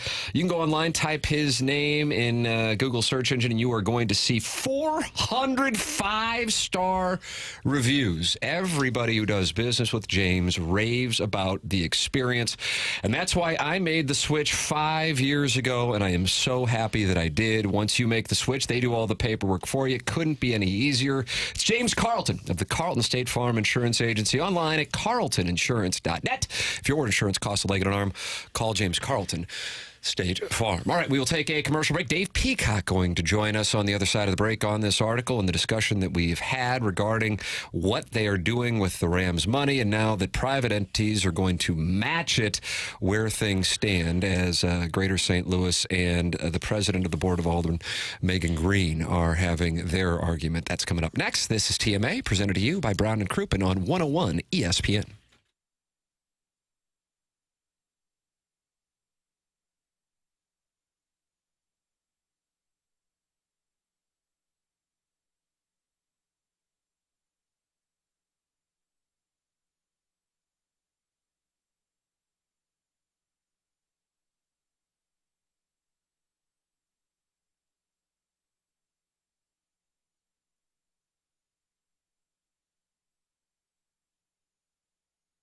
Well, here it is. It's November 20th, and finally it looks like winter has started to make its arrival in St. Louis. But, man, did we run good with the weather. As we head into winter, you don't want to be stuck with old, drafty windows, making your heating system work overtime. Universal Windows Direct is here to help keep you warm and save you money on those energy bills with their exclusive Super Spacer technology. These windows help keep the edge of the glass warmer, making your home more energy efficient and comfortable all season long. Right now at Universal Windows Direct, for every 2 windows you buy, you get 2 free. There is no limit. Buy 2, get 2. Buy 4, get 4. It doesn't matter. On top of that, Universal Windows Direct is offering 0% financing for 60 months. That's 5 years interest-free. Restrictions apply. Universal Windows Direct backs their windows with a true lifetime warranty. Call Universal Windows Direct today at 314-334-2522. Remember, for every 2 windows you buy, you get 2 free, plus 0% financing for 60 months. Restrictions apply. Call today at 314-334-2522. And like me, you'll be saying, I love my windows.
This is Action Jackson with a Sports Center update driven by Johnny Wandoff Chevrolet and Johnny Wandoff Autoplex. The Nets sneak out a win last night over the Hornets, 116-115. Cameron Johnson with 34 points. That was another Sports Center update driven by Johnny Wandoff Chevrolet and Johnny Wandoff Autoplex. See them at wandoff.com. Chevy, together we drive. Are you kidding me?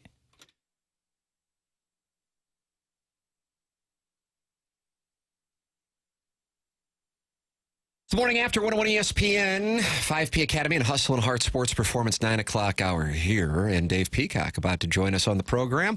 Martin, you have a thing coming up at 10 o'clock, but you're going to be able to stick around and talk with Dave Peacock and also tell us about what do you have here? Let's talk about mentality. It is the holiday season, gift giving. What about a gift that rewards you and your family by getting yourself back in the game? Low energy, it's probably low T. You can find out more about mentality health by going to lowtusa.com.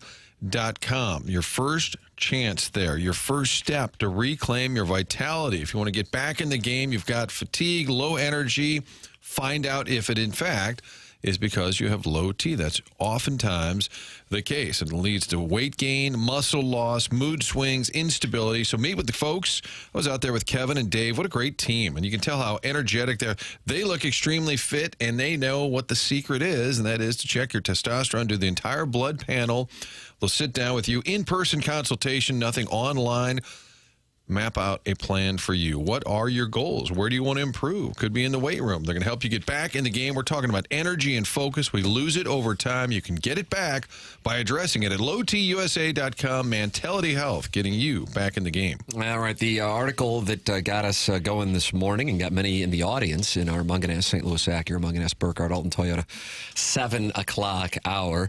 In the Post-Dispatch, you can read it online at stltoday.com. That's what led to Martin texting with our guest, Dave Peacock.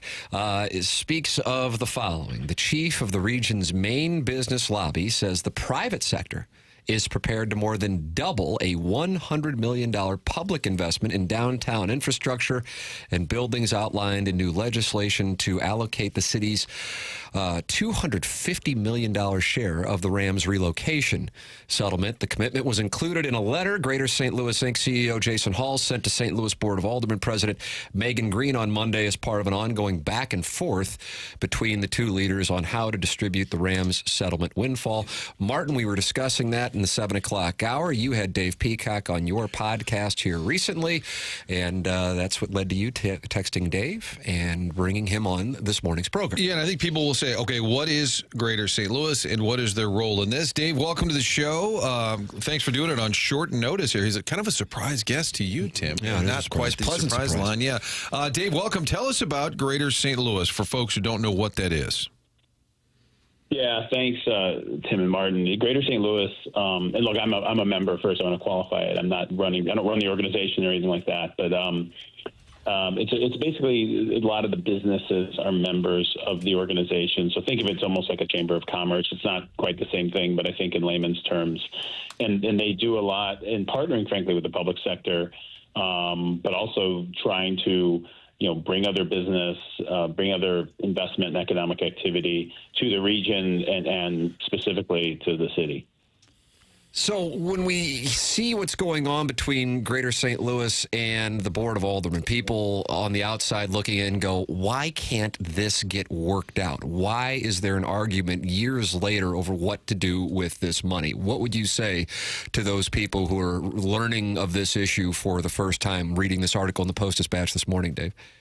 Yeah, I think first it's a difference in approach. I mean, I think the people involved on both sides, and first I want to qualify the Board of Aldermen. There are a number of board members who proposed legislation, and then another number who support it, in line with what Greater St. Louis has been talking about as well. Again, it's kind of a group coming together to say, hey, here's a way to use these funds, and I think you've got some who have a different perspective, and everybody's trying to do the right thing and trying to improve the city. There was funds coming out of this settlement from the project that we worked on with the Rams that went to the county, went to the state, went to the city, and so, or I should say the RSA, not the state.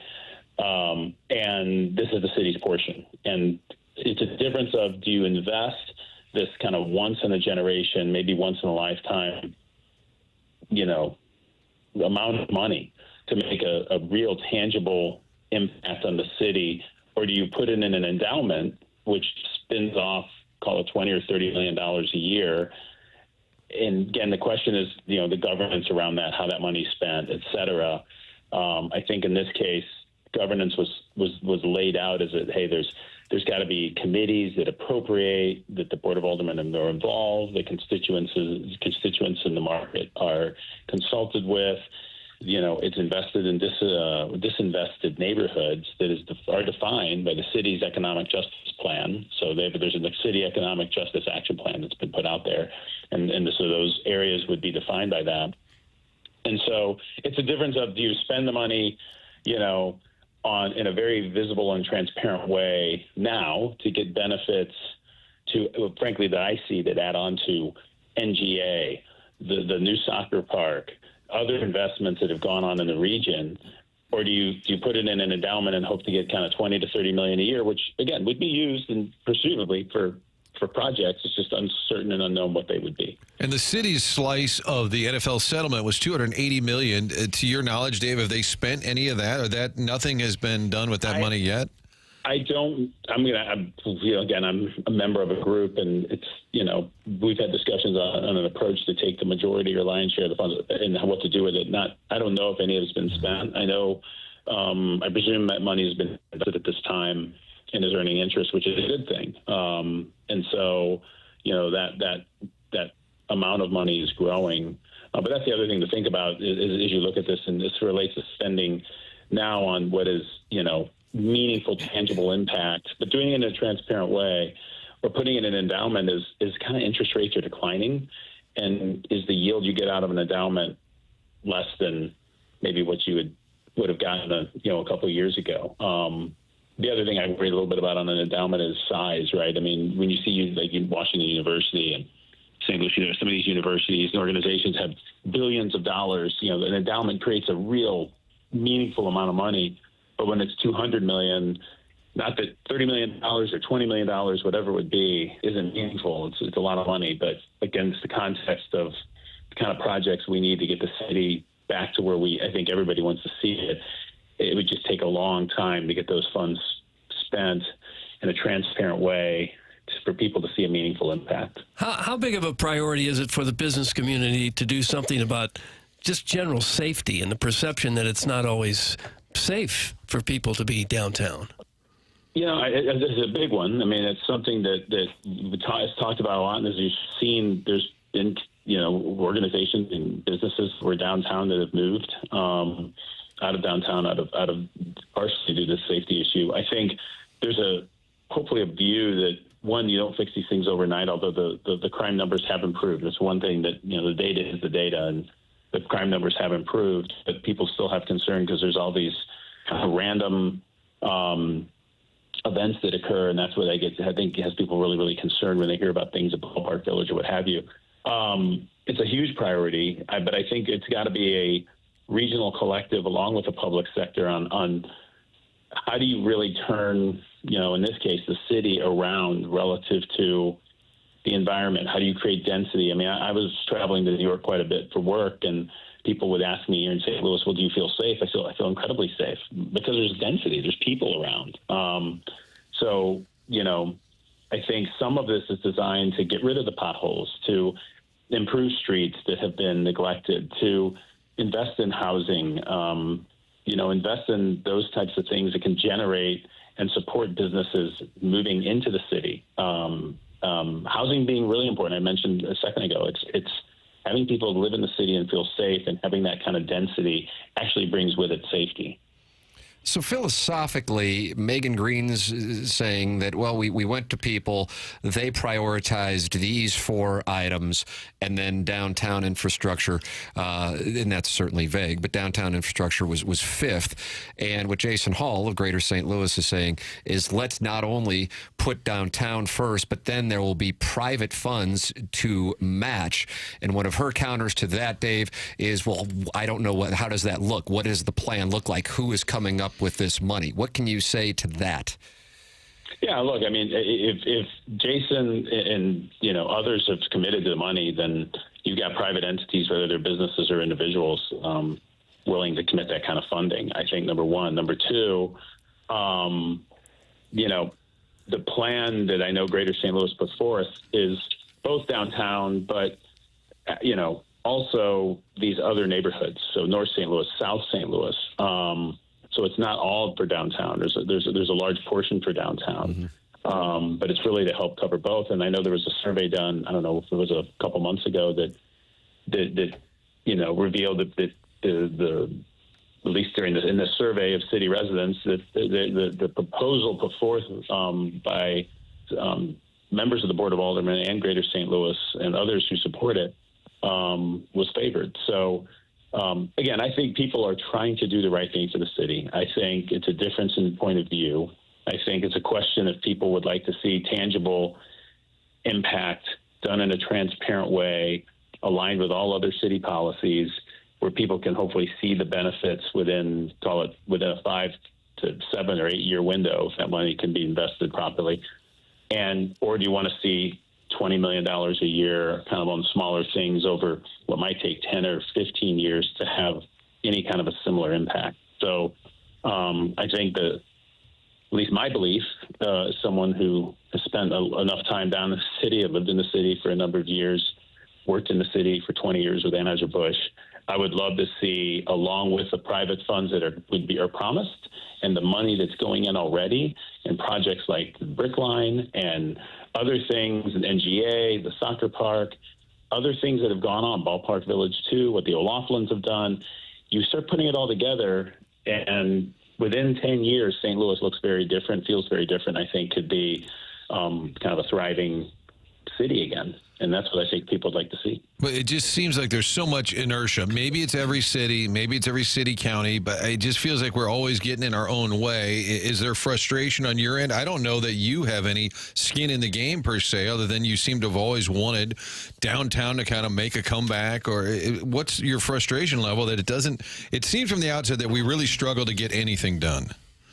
I can relate to that. And frankly, look, at the end of the day, I'd like the city to do well. I've got friends, and my kids have friends that they grew up in North St. Louis. We've got a lot of friends that live in South St. Louis. I mean, the whole city needs to, we need to figure out the right formula to have the whole city kind of win, if you will. Downtown being a key part of that. If you think about what the Rams project was initially, was designed to kind of reinvigorate an area that had been long neglected in the North Riverfront and hopefully bring the kind of density and events and interest downtown. And, we worked hard. A lot of us put a ton of time into it.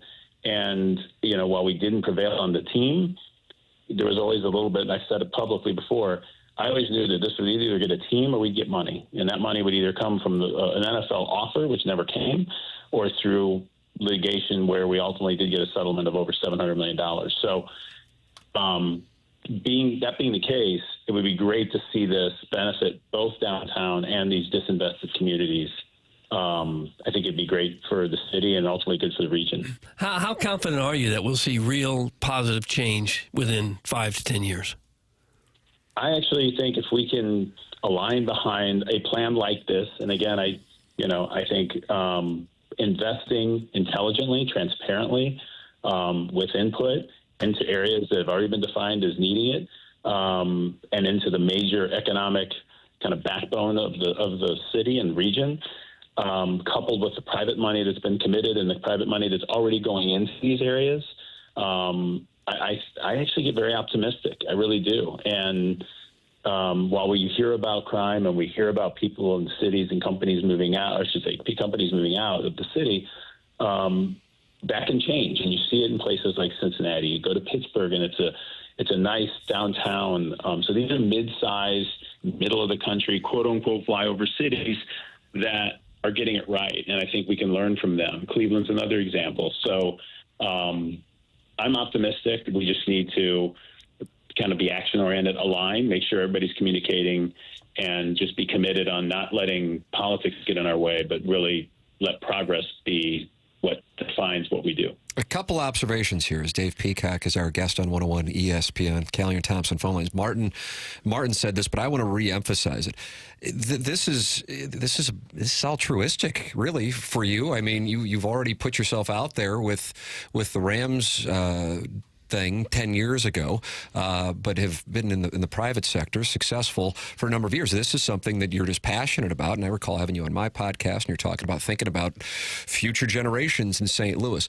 So I want to emphasize that part for the audience. Secondarily, your optimism. I don't think you're saying that to blow smoke. I oftentimes, but you have to put the optimism in context. I oftentimes say to the audiences, I would buy stock in St. Louis. Now, part of buying stock is when it's priced right. And right now, you can get a real nice price on St. Louis, whereas Nashville, for example, might be a little inflated. But I think that the makings, the ingredients, Dave, are actually there for St. Louis to experience a resurgence, which may sound counterintuitive to the average listener.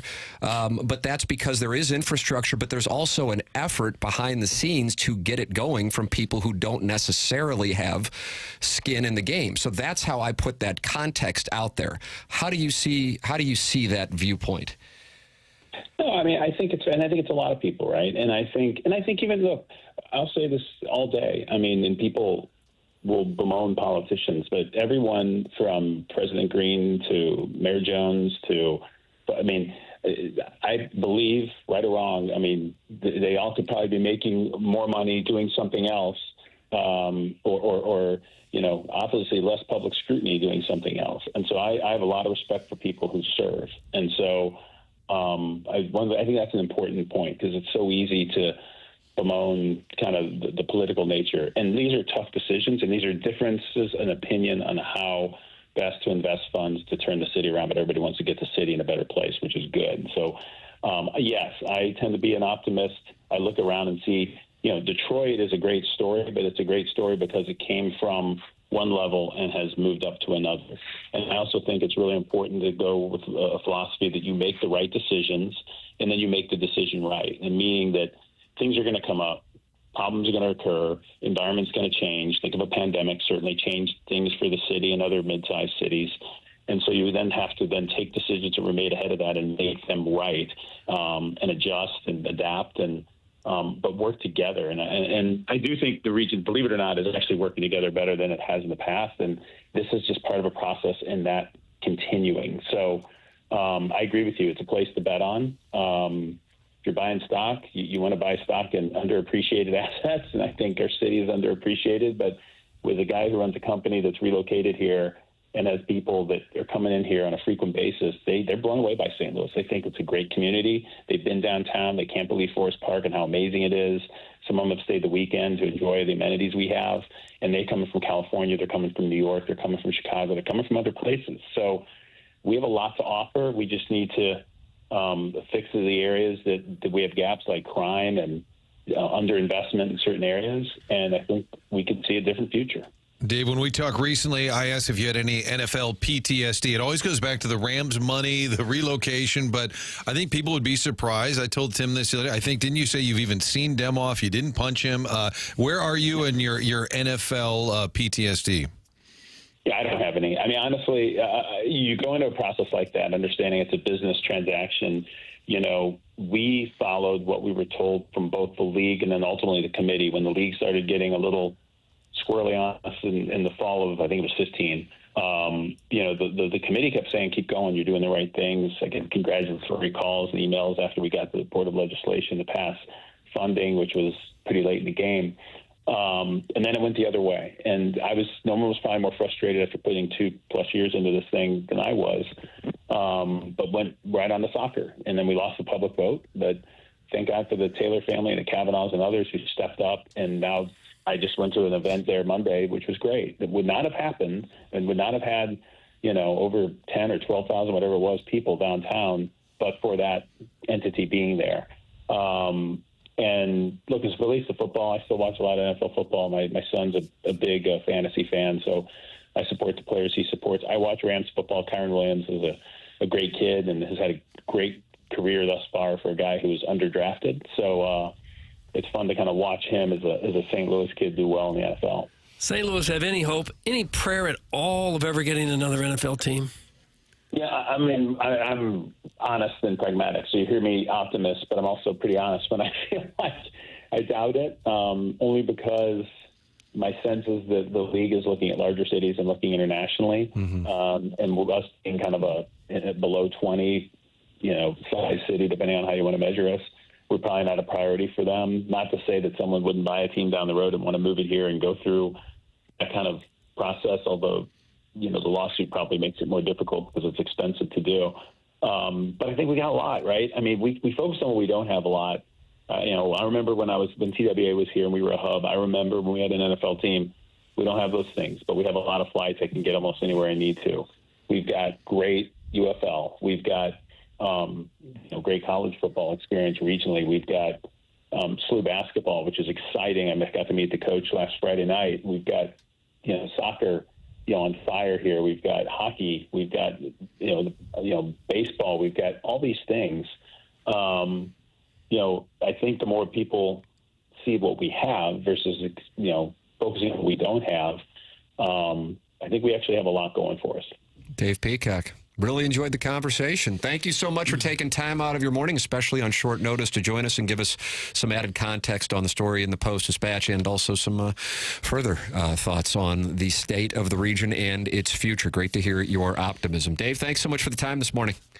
Thank you, guys. Take care. All right, that's Dave Peacock with us on the Kyer and Thompson phone line. I enjoyed the hell out of that conversation. Thanks for making that happen, Martin. Yeah, that was a surprise, but not in the surprise guest. That's right, not in the Cal May family, Gary Kornfeld family. Yeah, because we have nonsense and then we have necessary. Right. And although this was more meat, I did think early on he shunned Doug because Doug went to Kirkwood. Dave went to Webster. I noticed that. Oh, yeah. I noticed that. Big I wonder Webster, if there was something there. That feud goes way back. Frisco Bell. No, I appreciate Dave's efforts for our town, and it does remind me, Nick Ragone was the guy who brought the Ascension Charity Classic to town. He's from New York, and I talked to him a number of times. He said, St. Louis is fine. He said, look around. There's good things going on. He said, but all you guys do is talk about, we used to have Southwestern Bell. We used to have the Rams. He said, stop talking about what you used to have.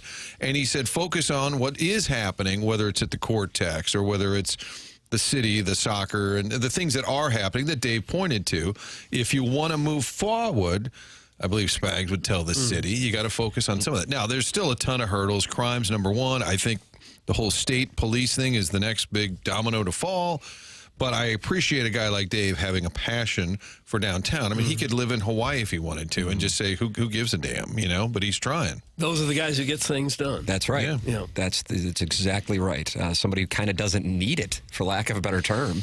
And I really enjoyed that conversation. I would recommend going back and podcasting it if you were to miss anything. That's the Schaefer Door Company, TMA STL app, also sponsor of the 101 ESPN app. Martin, we have the Design Air Heating and Cooling email of the day coming up at 10:45. You won't be able to hear Buck Swope and JV Golf Coach's competition at 10:45 because you got a thing, but Design Air makes it possible. We like companies that stick around in St. Louis. That's sort of our theme right now. We're talking about, how about a fourth-generation St. Louis business? That's Seth Goldcamp, his family. They have served over tens of thousands of folks. We're talking about your HVAC, your heating, your cooling, making sure comfortable year-round, and you want to do that with the folks at Design Air, longest-running TMA supporter. They asked. It says in my notes here, please whisper that. Really? Longest-running TMA supporter. That way people won't really notice. Right. Okay. Best known for their honesty, going above and beyond. They don't upsell. So when you call to have your furnace replaced or repaired, you just need an honest answer. Does it need to be replaced? Does it need to be repaired? That's what you're going to get with the Design Air employees who are trained not to upsell. Oftentimes, it's just the opposite. They do take that reputation seriously. Website, easy to navigate, easy to get an online appointment set up. Schedule your appointment at designair.com. For all of your heating and cooling needs, choose Design Air Heating and Cooling, a company that's been around St. Louis for generation after generation, meaning they're here long term. So if you have any issues, you call them right back. And when they're there, they won't upsell. It's our friends at Design Air. Sponsor of the email today, coming your way at 10:45. Tim McKernan, Doug Vaughn, Martin Kilcoyne with you. Jackson Burkett on the ones and twos. Chairman Kurt manning the Kyer and Thompson phone lines at 314-974-0101. This is TMA. It's presented to you by Brown and Krupin on 101 ESPN and the 101 ESPN and TMA STL YouTube channels.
the Morning After 101 ESPN. Tim McKernan and Doug Vaughn, Jackson Burkett with you.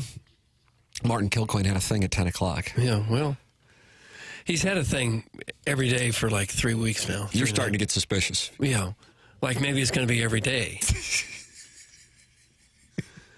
Well, Chairman Kurt's not here. Maybe he has a thing. Do they have a thing together? Oh. Currently, like for the next 40 seconds. But he mans the Kyer and Thompson phone lines. Dave Peacock with us in the previous segment. You enjoyed that conversation? Sure. Yeah, I really did. Yeah. I enjoyed the hell out of that. Yeah.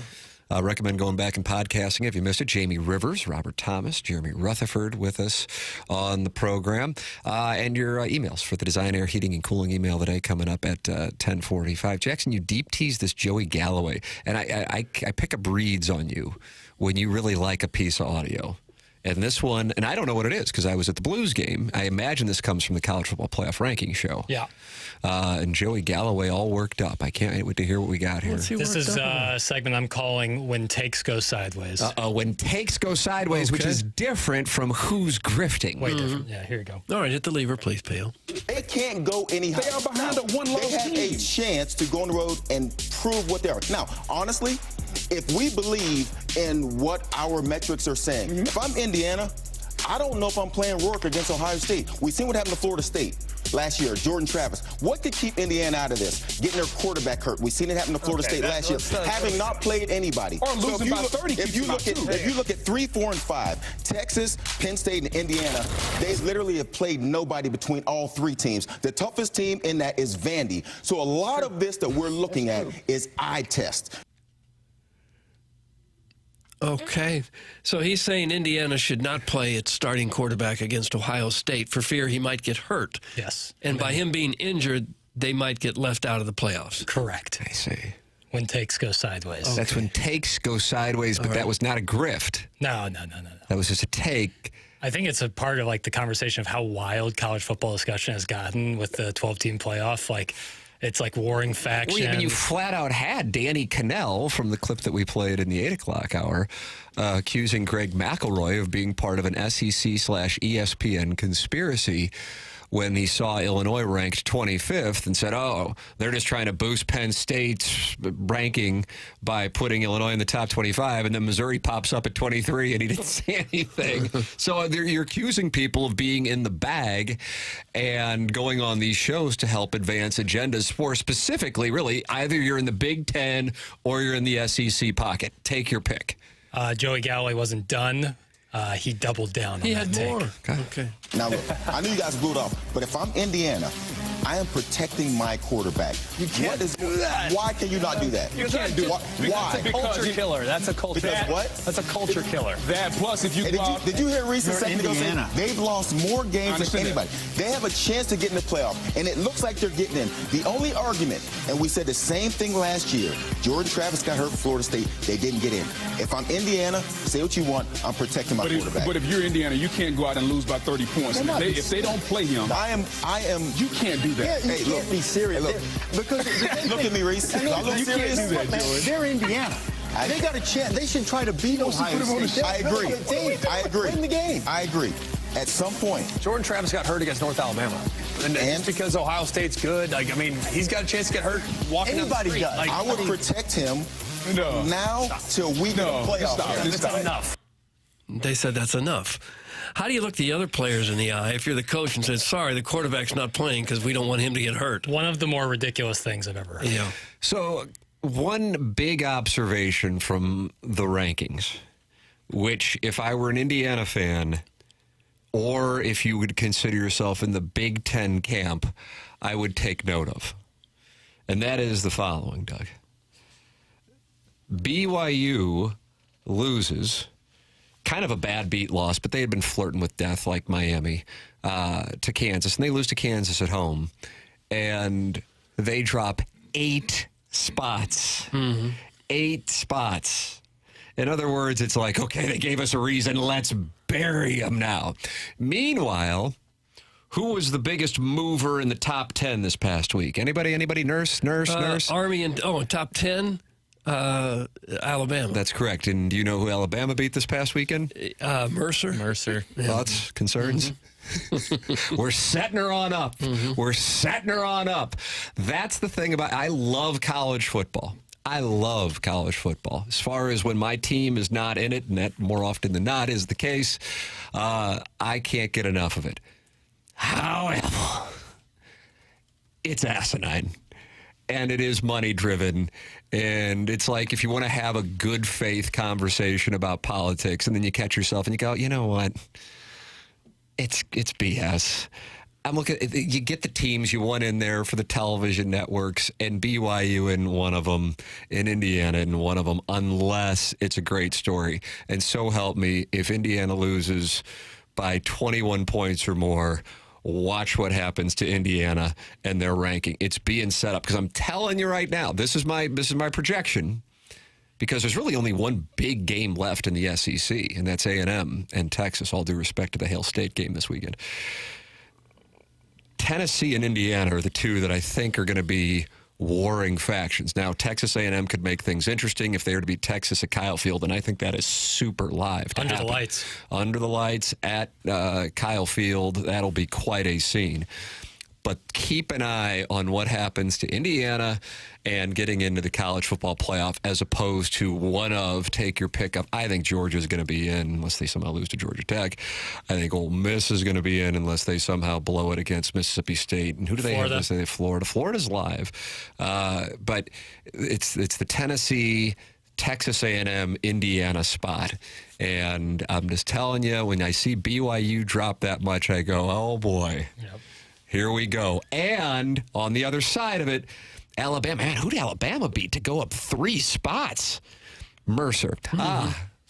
Here we go. Little school there in Macon, Georgia, I believe. They were 9-1, in fairness to Mercer. Shout out to Mercer. Okay. Oh, you just gave a shout? Yeah, well, respect. Thank you very much.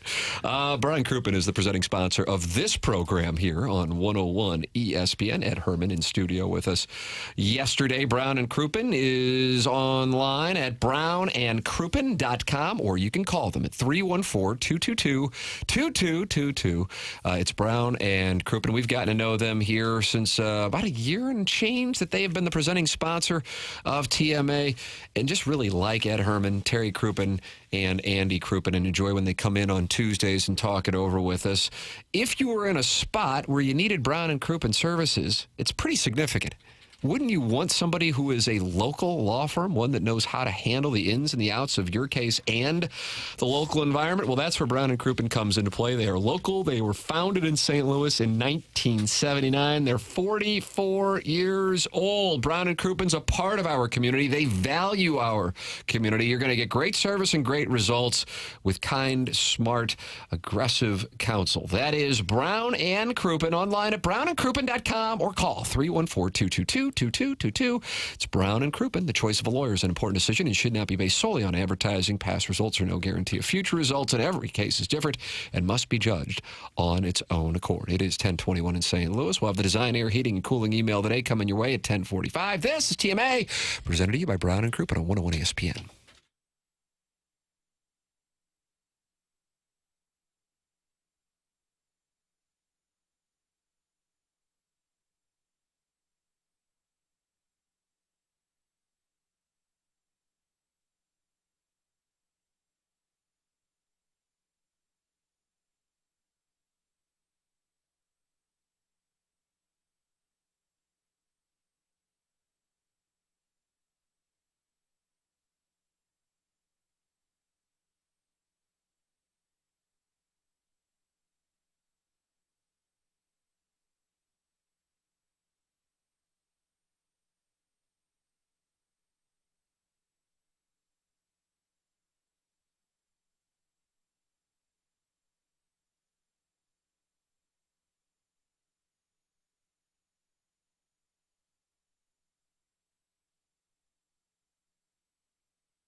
Doug, I was delighted with the clock management.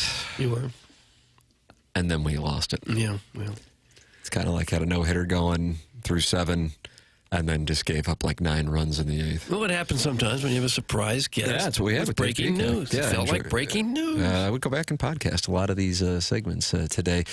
Schaefer Door Company and TMA STL apps, both Schaefer Door Company sponsor the 101 ESPN app and the TMA STL app. Dave Peacock, Robert Thomas, Jeremy Rutherford, and Jamie Rivers, guests on the program, along with all kinds of dialogue. Jackson, I think he delivered with the Cleveland Browns audio that Chairman Kurt cut on Quick, Fast, in a Hurry.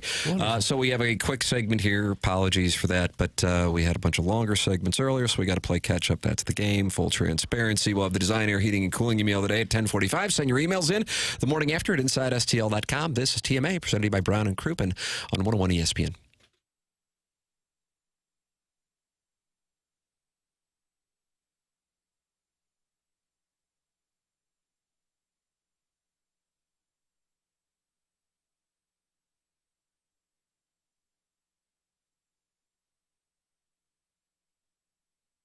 James Carlton, Carlton State Farm Insurance Agency, my insurance agent. He's online at carltoninsurance.net, and he's also online with us right now. Morning, James.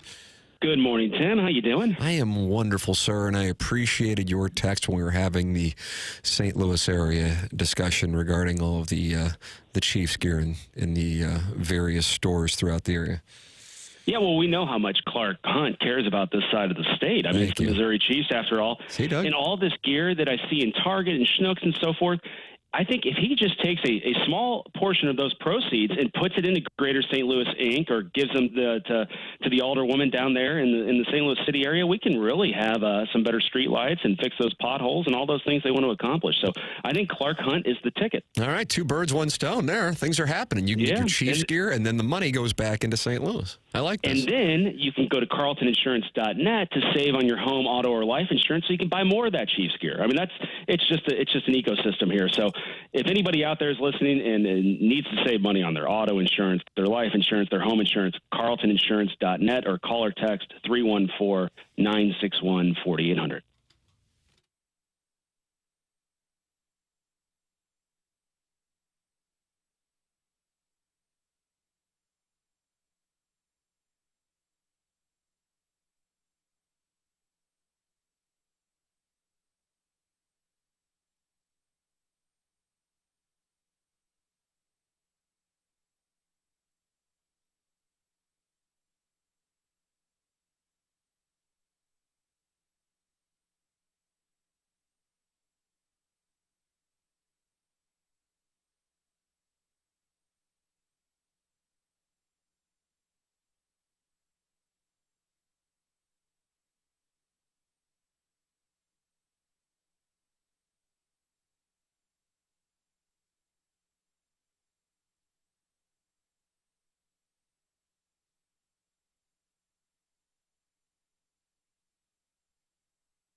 Ween Wednesday, it's a sick one, too. Ladies and gentlemen, it's TMA. It's presented to you by Brown & Krupin, Munganest, St. Louis Acura, Munganest, Burkhardt, Alton Toyota, 10 o'clock hour. What a program today. Jackson at 8:53 this morning, standing in front of the fires of hell when it came to criticism. You proclaimed this your most well-produced show yet. That was probably not what I meant to say. I've done like the most work for this one. Or really? Not real. I don't, why am I even talking? You are busy back there. You're busy in your little spot. There's a lot to do. You're looking, turning to different monitors. You've got, 5 monitors in front of you? And at least 200 buttons right there at your pleasure. A laptop is now entered. You got everything going right there. And then, just moments ago, I said, hey, with all that you've prepared, and he did. He prepared a smorgasbord of a dossier. He did. But we had a surprise guest with Dave Peacock. We had some surprise developments with the program, with the article in the Post-Dispatch, and Jeremy Rutherford having the Blues sweater reveal. All of those things for the Winter Classic. Jackson didn't get to go to what Doug was confused by when you told him about in the commercial break, and that is... well, I have that, but I actually think I've stumbled on something that we haven't touched on that we should. What? I mean, I don't want to step on Tim's tees there. But Doug, have you ever seen anybody step on a tease like that? No, boy, you sure did. Stomped on his foot. Well, I do want to get into that, but I want to get into. I feel like this is like a breaking news. Well, yesterday we found AJ McKernan and the Battlehawks no longer. That union is split. Right. And AJ McKernan wasn't happy with the way it kind of went down. Oh, really? All right, here we go, Doug. Yeah, he sent. This was in. I wish Martin was here. I read about it on Fox 2 yesterday. Looking through what I saw yesterday with Battlehawks criticizes the team's handling of the release. I'm not in the business, I'm not in the business to help you out either. If I know you trade me, you're going to get at least 2 good players in their team, and I don't want to hurt my new team. I was not called, I was not warned, and was not given an opportunity to put out a post with the team like I was told I was going to be. Mm-hmm. And then he says, if there is any way possible, I want to come back with a vengeance, and I want to face them twice. I want to go to somebody that faces them twice a year and put it on them. Hey, come on. Doug. Gosh. He was just in the hallway here a month or 2 ago. He was. It doesn't seem like he was here long enough to have such bitter feelings about it. Well, we heard him on the podcast talking about the kick 6. He'll let it rip. Yeah. I got to be honest with you, and this is, of course, all due respect to the Battlehawks, I think more people around the country remember the kick 6. Would agree. Mm-hmm. Not to be a controversial take, Smith. Well, you're a little smitty. I like his quote here. My phone must not work anymore to let me know when this was actually going down. Oh. So is he saying he didn't know that he was going to be let go? Is that what his contention is? During his appearance on the podcast, McKernan shared that he had a feeling that the team would part ways with him, but tension built due to the team owning his player rights. He said that the Battlehawks mentioned in a conversation that they were looking to trade his rights to another team, but McKernan wasn't interested in doing business with the team. Huh. Wow. So who's going to be our next signal caller? Brady Cook? Yep, Brady Cook, Cody Schrader, get the band back together. That's what it's going to be. That would be fun. I'm on Team McKernan here. I'm a vengeful person. So, are you? Yeah. I hope. Who do you have vengeance with, Chairman Kurt? We can talk. Wow. Doug, it sounds like that's an offline. Watch this. We'll take this conversation offline. You like that? You like when people say I don't like it. I've already had a couple people reach out to me that I haven't spoken to in a while that I don't think had any idea about the old show. Mm-hmm. But now you can tell that the reach is getting a little wider because I don't know who's listening, so we can talk when the mics aren't on. Doug, he just said we'll take this conversation offline. Because some of these people you have a real beef with. There's a few out there. I kind of got a little Portnoy in me. I get bottles of champagne, and I engrave them with the names of my enemies and people who have wronged me. How many bottles of champagne you got, bro? I think I've got 3 right now. 3 bottles of champagne? Boy, I don't even know who you would have. Your enemy's list is 3 You strike me as a lover, not a fighter, Chairman. For the most part, but if you do me wrong... You're coming. Yeah. How about this? Gosh, and we get no hint as to who's done you wrong? I will tell you exactly who it is during the break. Okay. Oh, that's a tease. None of us, I hope. No, you're good. Okay. What about Jackson not recognizing your Cleveland Browns audio? No, I'm... Is there a bottle of champagne for I wish him? I never scrolled past that link. My allegiance is to you with the alliance we have. That is a hell of an alliance, Doug. But I am very pro-Jackson. Thank you, Kurt. Okay. I think Martin's starting to question it. That's what my read is. Who's Cousin John? I should ask him. Cousin John, a longtime observer of the program, going back to the morning grind era, 2004, 2006. Got it. So it's not like his cousin, or maybe it is his okay, cousin. Okay. No, it is his cousin. Okay, I didn't know if that was isn't cousin like an Shane. SEC podcast where everybody's a cousin. Right, or in The Bear. That's correct. Nicely done. Doug, you follow any of this? Not You really. watch The Bear? No. Yeah, I don't know if you like it that much. Well, no. I don't have the time that you guys have to watch TV. I should. Because you're back on Channel 4. I'm not back at Channel 4. I'll tell you what, that Christmas episode was some of the toughest viewing I've ever tried to sit through. How about that? What happened? The Christmas It's just episode. tense. Like you're just a ball of nerves and just it's Yeah, tough. but it's great Bernthal. Worsonwood's Wacko is not happy. He has sent this in 4 times. Are you effing kidding me? People only remember the 2-point attempt in the quote-unquote playoffs where they ran a pass to McKernan with one healthy leg. It's from the Worsonwood's Wacko. Who's he complaining about? McKernan? No, he's complaining that you think the kick six was bigger than that moment. Oh, well, that's a bad take on his part. You think so? Yeah. Well, he sent it in 4 times. Oh, so he really meant it. Little Beer Cat says, I was cut from that IQ test showdown. A bottle of champagne might have my name on it. That's from Little Beer Cats. Nah, you're good, LBC. These are bigger than you, sir. Hey, Chairman, you did me wrong yesterday with the tickets. I messaged the correct answer about a second after it flew out of No Action's mouth and nada. So figure out the vengeance coming towards you. That's from FedEx Brian, and he's coming for you now, Chairman. You can get a taste, Brian. Tim saw the text box. It was Mrs. Janie Shanahan. Yeah, and I it was wasn't surprised even, it wasn't just a phone number. It wasn't even close. This is the oddest dynamic where these people who don't see the text line are adamant that they were first because they sent it in quickly. Like if you sent it in really quickly, chances are someone else also sent it in really quickly. Your boy Kai was all bent out of shape I know, about he it yesterday texted too. me. He texted me. I was like, He wanted from those tickets. I was like, come on, you're better. Isn't he moneyed because of his fiance's job? Well, he's certainly, yeah. He's Well surviving, healed. I guess. Shut up, you little communist! That's from the Worsonwood's Wacko right It back gets at funnier you, Jason. every single time. That's what's so good about it. No, that's what's good about it. Is it gets funnier every time. Battlehawk should have just made McKernan vice president of special projects if he wanted the proper send-off. The new quarterback should be that Santa who chugs Rumpelmans outside the warehouse and waves at you whilst you're on the Polar Express. It's from Alan Dadeville. I got to be honest with you, Doug. Last night, we're leaving Enterprise Center midway through the second period with the screaming 2-year-old.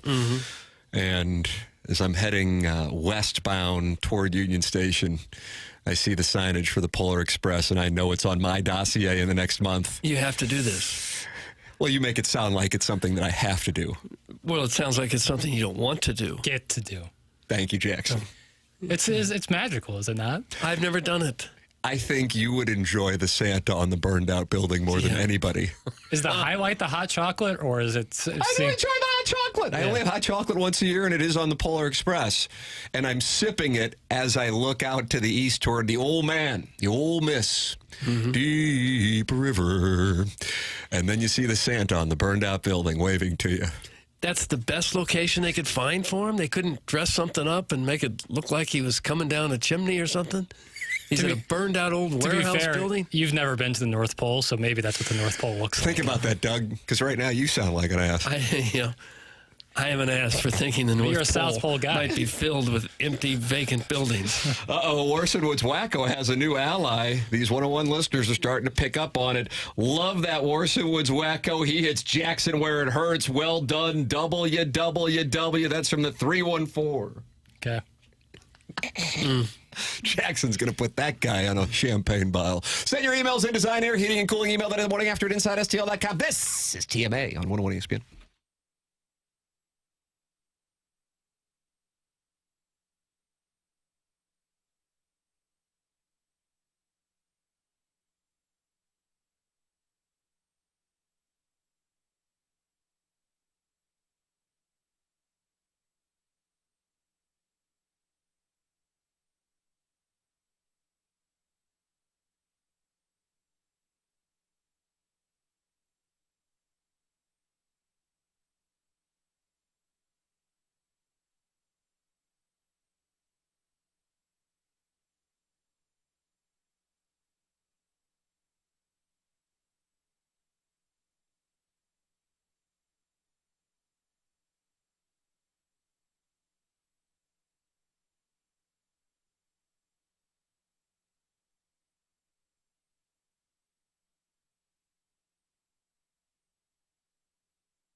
This is Action Jackson with a Sports Center update driven by Johnny Londoff Chevrolet and Johnny Londoff Autoplex. Blues lose last night. Off tonight, back in action tomorrow evening as they take on the San Jose Sharks. You can catch that game right here on the home of the Blues, 101 ESPN. Pre-game at 6 p.m., puck drop at 7 p.m. That was another Sports Center update driven by Johnny Londoff Chevrolet and Johnny Londoff Autoplex. See them at londoff.com. Chevy, together we drive. Are you kidding me?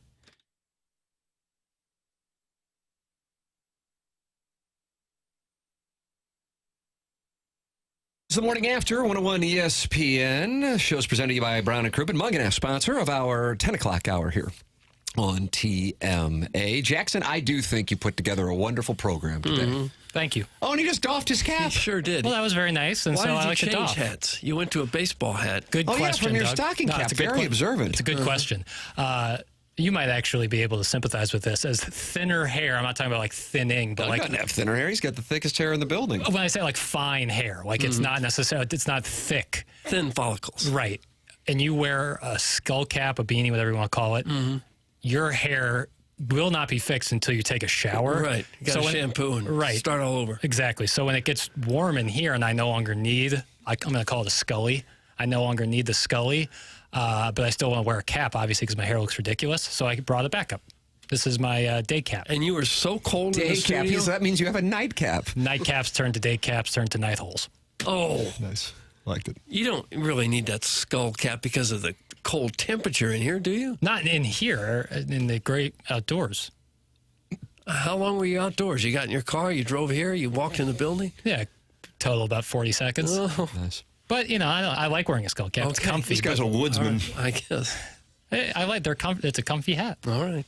But it was getting a little hot in my head, so I understand. switched it up. I like this new cap Chairman Kurt brought in from the TMA STL shop, TMASTLshop.com. All three of those hats you've worn have looked really good on you. Did you get a special order for the concave side? Because, Doug, if you notice, I can press in on the left side here, but I can't press in on the right side, and that's because there's this, like a piece of my skull was taken out when I went through the birth canal. Is that right? Should we make caps that are lopsided Tim, head? Yeah, in honor of Tim. It's like some people wear a 7 1/8, some wear a 7 1/4, and then some get a Tim model.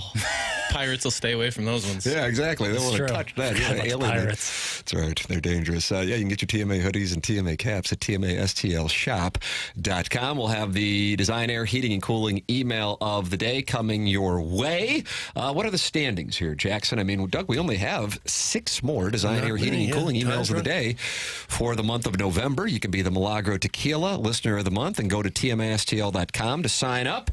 Milagro Tequila, sponsor of the Milagro Tequila Listener of the Month, and whoever wins in November will be eligible to be the Milagro Tequila Listener of the Year, which Chairman Kurt actually was in 2022. You sure were. Yeah, that's kind of what got me started here. That's what got him going. How about that, Doug? Chairman Stephen Wildwood won last year. I mean, part of me thinks it's Buck Swope's time. Where does that rank among your lifetime accomplishments to be Listener of the Year? I don't know that it says a whole lot for what I've accomplished, but it's at the top 2, top 3. Is it really? Yeah. Just for listening. Listening, creating content, and just now getting to sit next to you every day. Oh, okay. I thought your Instagram post 2 days ago was award worthy. We were talking about that yesterday. You know, the hot sports. Doug, did you see that? I did see it. Yeah. Did you enjoy it? I enjoyed it. I had a feeling you might have liked that one. It gets got about 3 times the average views of just our Blues, Mizzou discussion, things of that nature. Jackson, that came at your expense. Thoughts, concerns? Yeah, it's tough. It's part of the gig. Sometimes you got to wear it, although I'm wearing simply voting blue, I guess. I didn't really know that was that controversial. Did we ever figure out who the Melania lookalike was in that video? No. Did you know who that was, Doug? I did not. I didn't either. Did you know who that was, Jackson? I really did look like Melania. But That's what I thought. That would be a little odd. I feel like then we'd be burying the lead. Munganast sponsored the 10 o'clock hour. That's Jamie Burkhardt and Peter Munganast, and they are wonderful people. Just sent my sister to go working with them last month. My mother-in-law got a car from there a few months ago. It's where I get my cars, where I recommend you get your cars as well. Recommend it to my family. StLouisAcura.com and AltonToyota.com. They are accessible. And I think for those of you who are one-on-one listeners and becoming familiar with the program, if we are going to endorse an individual on this show, we're not just saying it because they bought advertising. We know them, and we know Jamie Burkhardt, and we know Peter Mungenast, and we know Ryan Seiberg, and that's why we can vouch for them and know that they're going to take care of you, so much so that they make themselves accessible by setting up a phone number specifically for TMA listeners. That number is 314-252-0029. That's 314-252-0029. And then you get to talk to them. And any questions or requests you may have, you're going right to the people in charge. That's Mungenast St. Louis Acura, Mungenast Burkhardt, Alton Toyota. We'll take a commercial break and then come back with the Design Air Heating and Cooling email today. This is TMA on 101 ESPN.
CMA, presented to you by Brown & Krupin, 101 ESPN. Tim McKernan, Doug Vaughn, Chairman Kurt, Jackson Burkett with you, BK and Ferrario coming up. Missed anything? Podcast like the Dickens, or go back and watch it on YouTube. Why not? Yeah, why not? Jamie Rivers, Robert Thomas, and Jeremy Rutherford, along with Dave Peacock.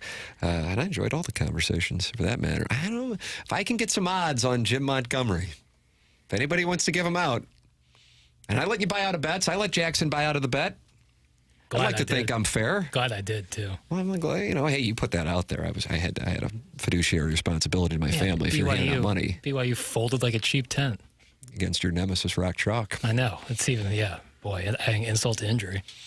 They got a chance to pick off Dion, too, don't they? They do. Yeah. They do. No. I kind of want to see Dion in the 4 seed. I do too, but for entertainment. I kind of also like Arizona State. Like I Kenny Dillingham, like 34 years old. I love that. I love Arizona State's uniforms. I think they are awesome. Dion says he's put down his kickstand. You like that term? Yeah. You like that term? I don't mind it. I had a feeling you might not like it. Mizzou and Colorado are getting together soon, yeah? A couple of years? Yeah, that is correct. I want to see the press conferences with Dion and Drink. Both got to be around. You said BYU has Colorado. I don't see it that on Kansas. Kansas has Colorado. Okay. Yes, but they could be meeting in the Big 12 Championship. All right, ladies and gentlemen, it's time for our Design Air Heating and Cooling email of the day. Chairman Kurt, have you had a chance to... Yeah, they're filtered. They're filtered. Okay. Because I see that Jimmy Stronglegs is leading us off. Keep it clean. I thought I asked you to pick up Miracle Whip, I told Zane as I finished slurping up the chunky mayo from the wild snake that likes to poke out of his umbros every few hours. I don't like how it's starting. While it doesn't have that tangy zip, it certainly pairs well with the brown snake that's being pumped out of that yearning colon. Break me off a clump of that dump. Think about it, Doug. Right, that's from Jimmy Stronglegs. Like I said, Doug, I filtered them. We had Dave Peacock on an hour ago. Now we're going to do that. Who said that? Jimmy Stronglegs. Jimmy Stronglegs. He's new. To whomever may take over the studio where TMA once sat, they slapped me on these walls with the same care as the infamous Jenny Finch poster, crooked, bubbling, and destined for disappointment. I was supposed to be the backdrop for their hyper-local internet podcast about topics that wouldn't appeal to just the 8 burners of TMA Kiss-Ass #1 waiting to comment in the YouTube chat. Spoiler alert, it was mostly gripes about Steak and Shake's poor customer service and which side of the Mississippi has the best pork steak seasoning. They couldn't even cut me right, leaving a jagged, hand-torn hole where the doorknob punched through with the finesse of a protruding rectum and a scat scene gone wrong. Oh, detailed. Oh, vivid. Yeah. Wrinkled, dingy, and barely holding on, like all the contestants that signed up to be featured in your St. Louis's Most Attractive People segment. God almighty. For 6 months, I type about how Ballpark Village is a money pit and how the Battlehawks and Scott Gallagher Youth Soccer Clubs will shoulder the burden of our minor league city's financial woes. When they weren't lamenting yet another closed Kings Highway lane, they argued over the best Tom Hanks movie post Y2K and why grit guys wear sweatpants year round. And then they got promoted. Big studio down the hall with real wallpaper, microphones that didn't pop every F sound, and another host that came back after leaving twice before. They left me here, forgotten, like a mid-construction detour sign on I-64. I may be appealing now, but at least I'm still here. Unlike their bowl-cut-having Reddit superfans, I am the blue wallpaper, and I ain't never leaving this hellhole you once called home. With hate, I am blue wallpaper. Wow. Blue wallpaper. That's from the wallpaper from the old studio, writing into the Design Air Heating and Cooling email of the day. Anamorphosized? That's a big word. Okay. Happy Hump Day, lads. Drew Bannister's FCI is lower than Chairman Kurt in the bushes at Martin's house. Monty is the guy to come in and get this team hot at the right time, and we might just win this baby. Safety is clearly the #1 priority for anyone heading downtown for entertainment. People want to feel safer than the Griswolds getting directions back to the highway. I believe the downtown area will rise from the ashes when we finally get the reunion show of Dougie's Barbershop Quartet, Macro Dongs, to headline a benefit show on the landing. A small side stage will be set up for Jackie Blue and the chairman to open up a kissing booth for all the billet dads. $1 for a kiss, $5 for a tongue kiss, $100 take the chairman home to bartend in only a tuxedo T-shirt. Doug, that comes from my cousin Vinny. Sure it does. My cousin Vinny. It's not surprising that Martin's new mantra is learn the lesson, leave the event. That's probably why he bails on the show every day like a parent with a cranky toddler, hastily leaving a Blues hockey game in the middle of the second period. Speaking of the Blues, it was nice to see Tomer return from injury last night, although I'm quite certain Doug would never miss any time if he ever got hurt. I remember when the rugged Mr. Vaughn tore both of his hamstrings clean off the bone. Yes. And even though doctors said he needed surgery, the hamstrings miraculously healed on their own after Doug mentally forced his body to fix itself. We all admire your toughness, sir. I hate to bring up a sore subject, but the pale one's face was completely washed out by sunshine again yesterday. This time he was wearing a white shirt, so it looked like a low-budget CGI hat without a head magically floating around the room.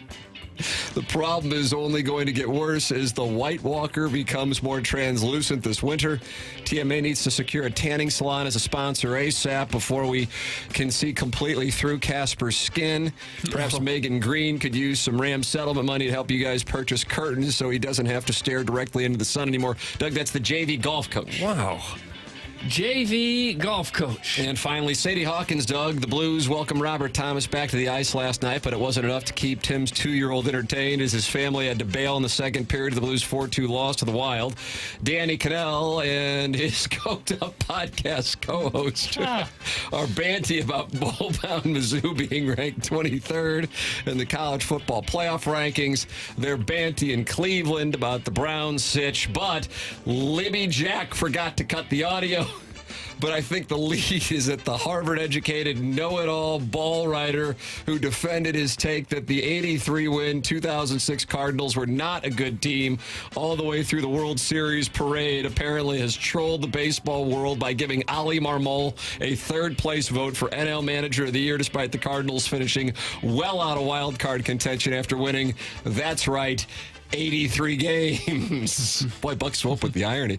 I know a lot about politicians bickering over how to spend public dollars that have already been mismanaged, and it's great. How's St. Louis's fragmented regional leadership? We're going to bring that back? How about that whole deal? Sure, we need to address the crime problem before we can draw in new private development from outside parties who might threaten the status quo leadership structure, but that's never going to happen as long as everyone in office is hyper-focused on their own personal grifting. Instead, we should embrace the plan to revitalize downtown recently floated by a former mayoral candidate who suggested we repaint all the vacant buildings with pastel colors, open an indoor water park for the Hoosiers and Poors to bathe in, and demolish the minor league football dome. Now, how that will happen, we haven't quite worked out, but I do believe in it. Doug, that's Buck Swope. Buck Swope with a nice little email this morning. And that's what we have for the Design Air Heating and Cooling email today. What you got? Well, some were quite vile, and Buck Swope was not, so I'm going to vote for Buck Swope. Chairman Kurt. Blue wallpaper. Jackson Burkett. That's blue wallpaper. Blue wallpaper is on the board. Congratulations. Big win for Blue Wallpaper. Design Air is the sponsor of the email today, online at designair.com. Seth Goldcamp, 4th generation. I'm a client. Doug's a client. Martin's a client. Why don't you become a client as well? It's cold out there now. The wind's coming in out of the north, and it's going to be windy and cold the next few days. Make sure your heater is working properly with Design Air Heating and Cooling, the longest-running sponsor on TMA. That's Seth Goldcamp and his incredible team at designair.com. Time for us to shut it down. For Jackson Burkett, for Chairman Kurt, for Martin Kilcoyne, for my brother Kevin, for Doug the Sullivan Vaughn, I'm Tim McKernan. This has been TMA, presented to you by Brown and Krupin on 101 ESPN.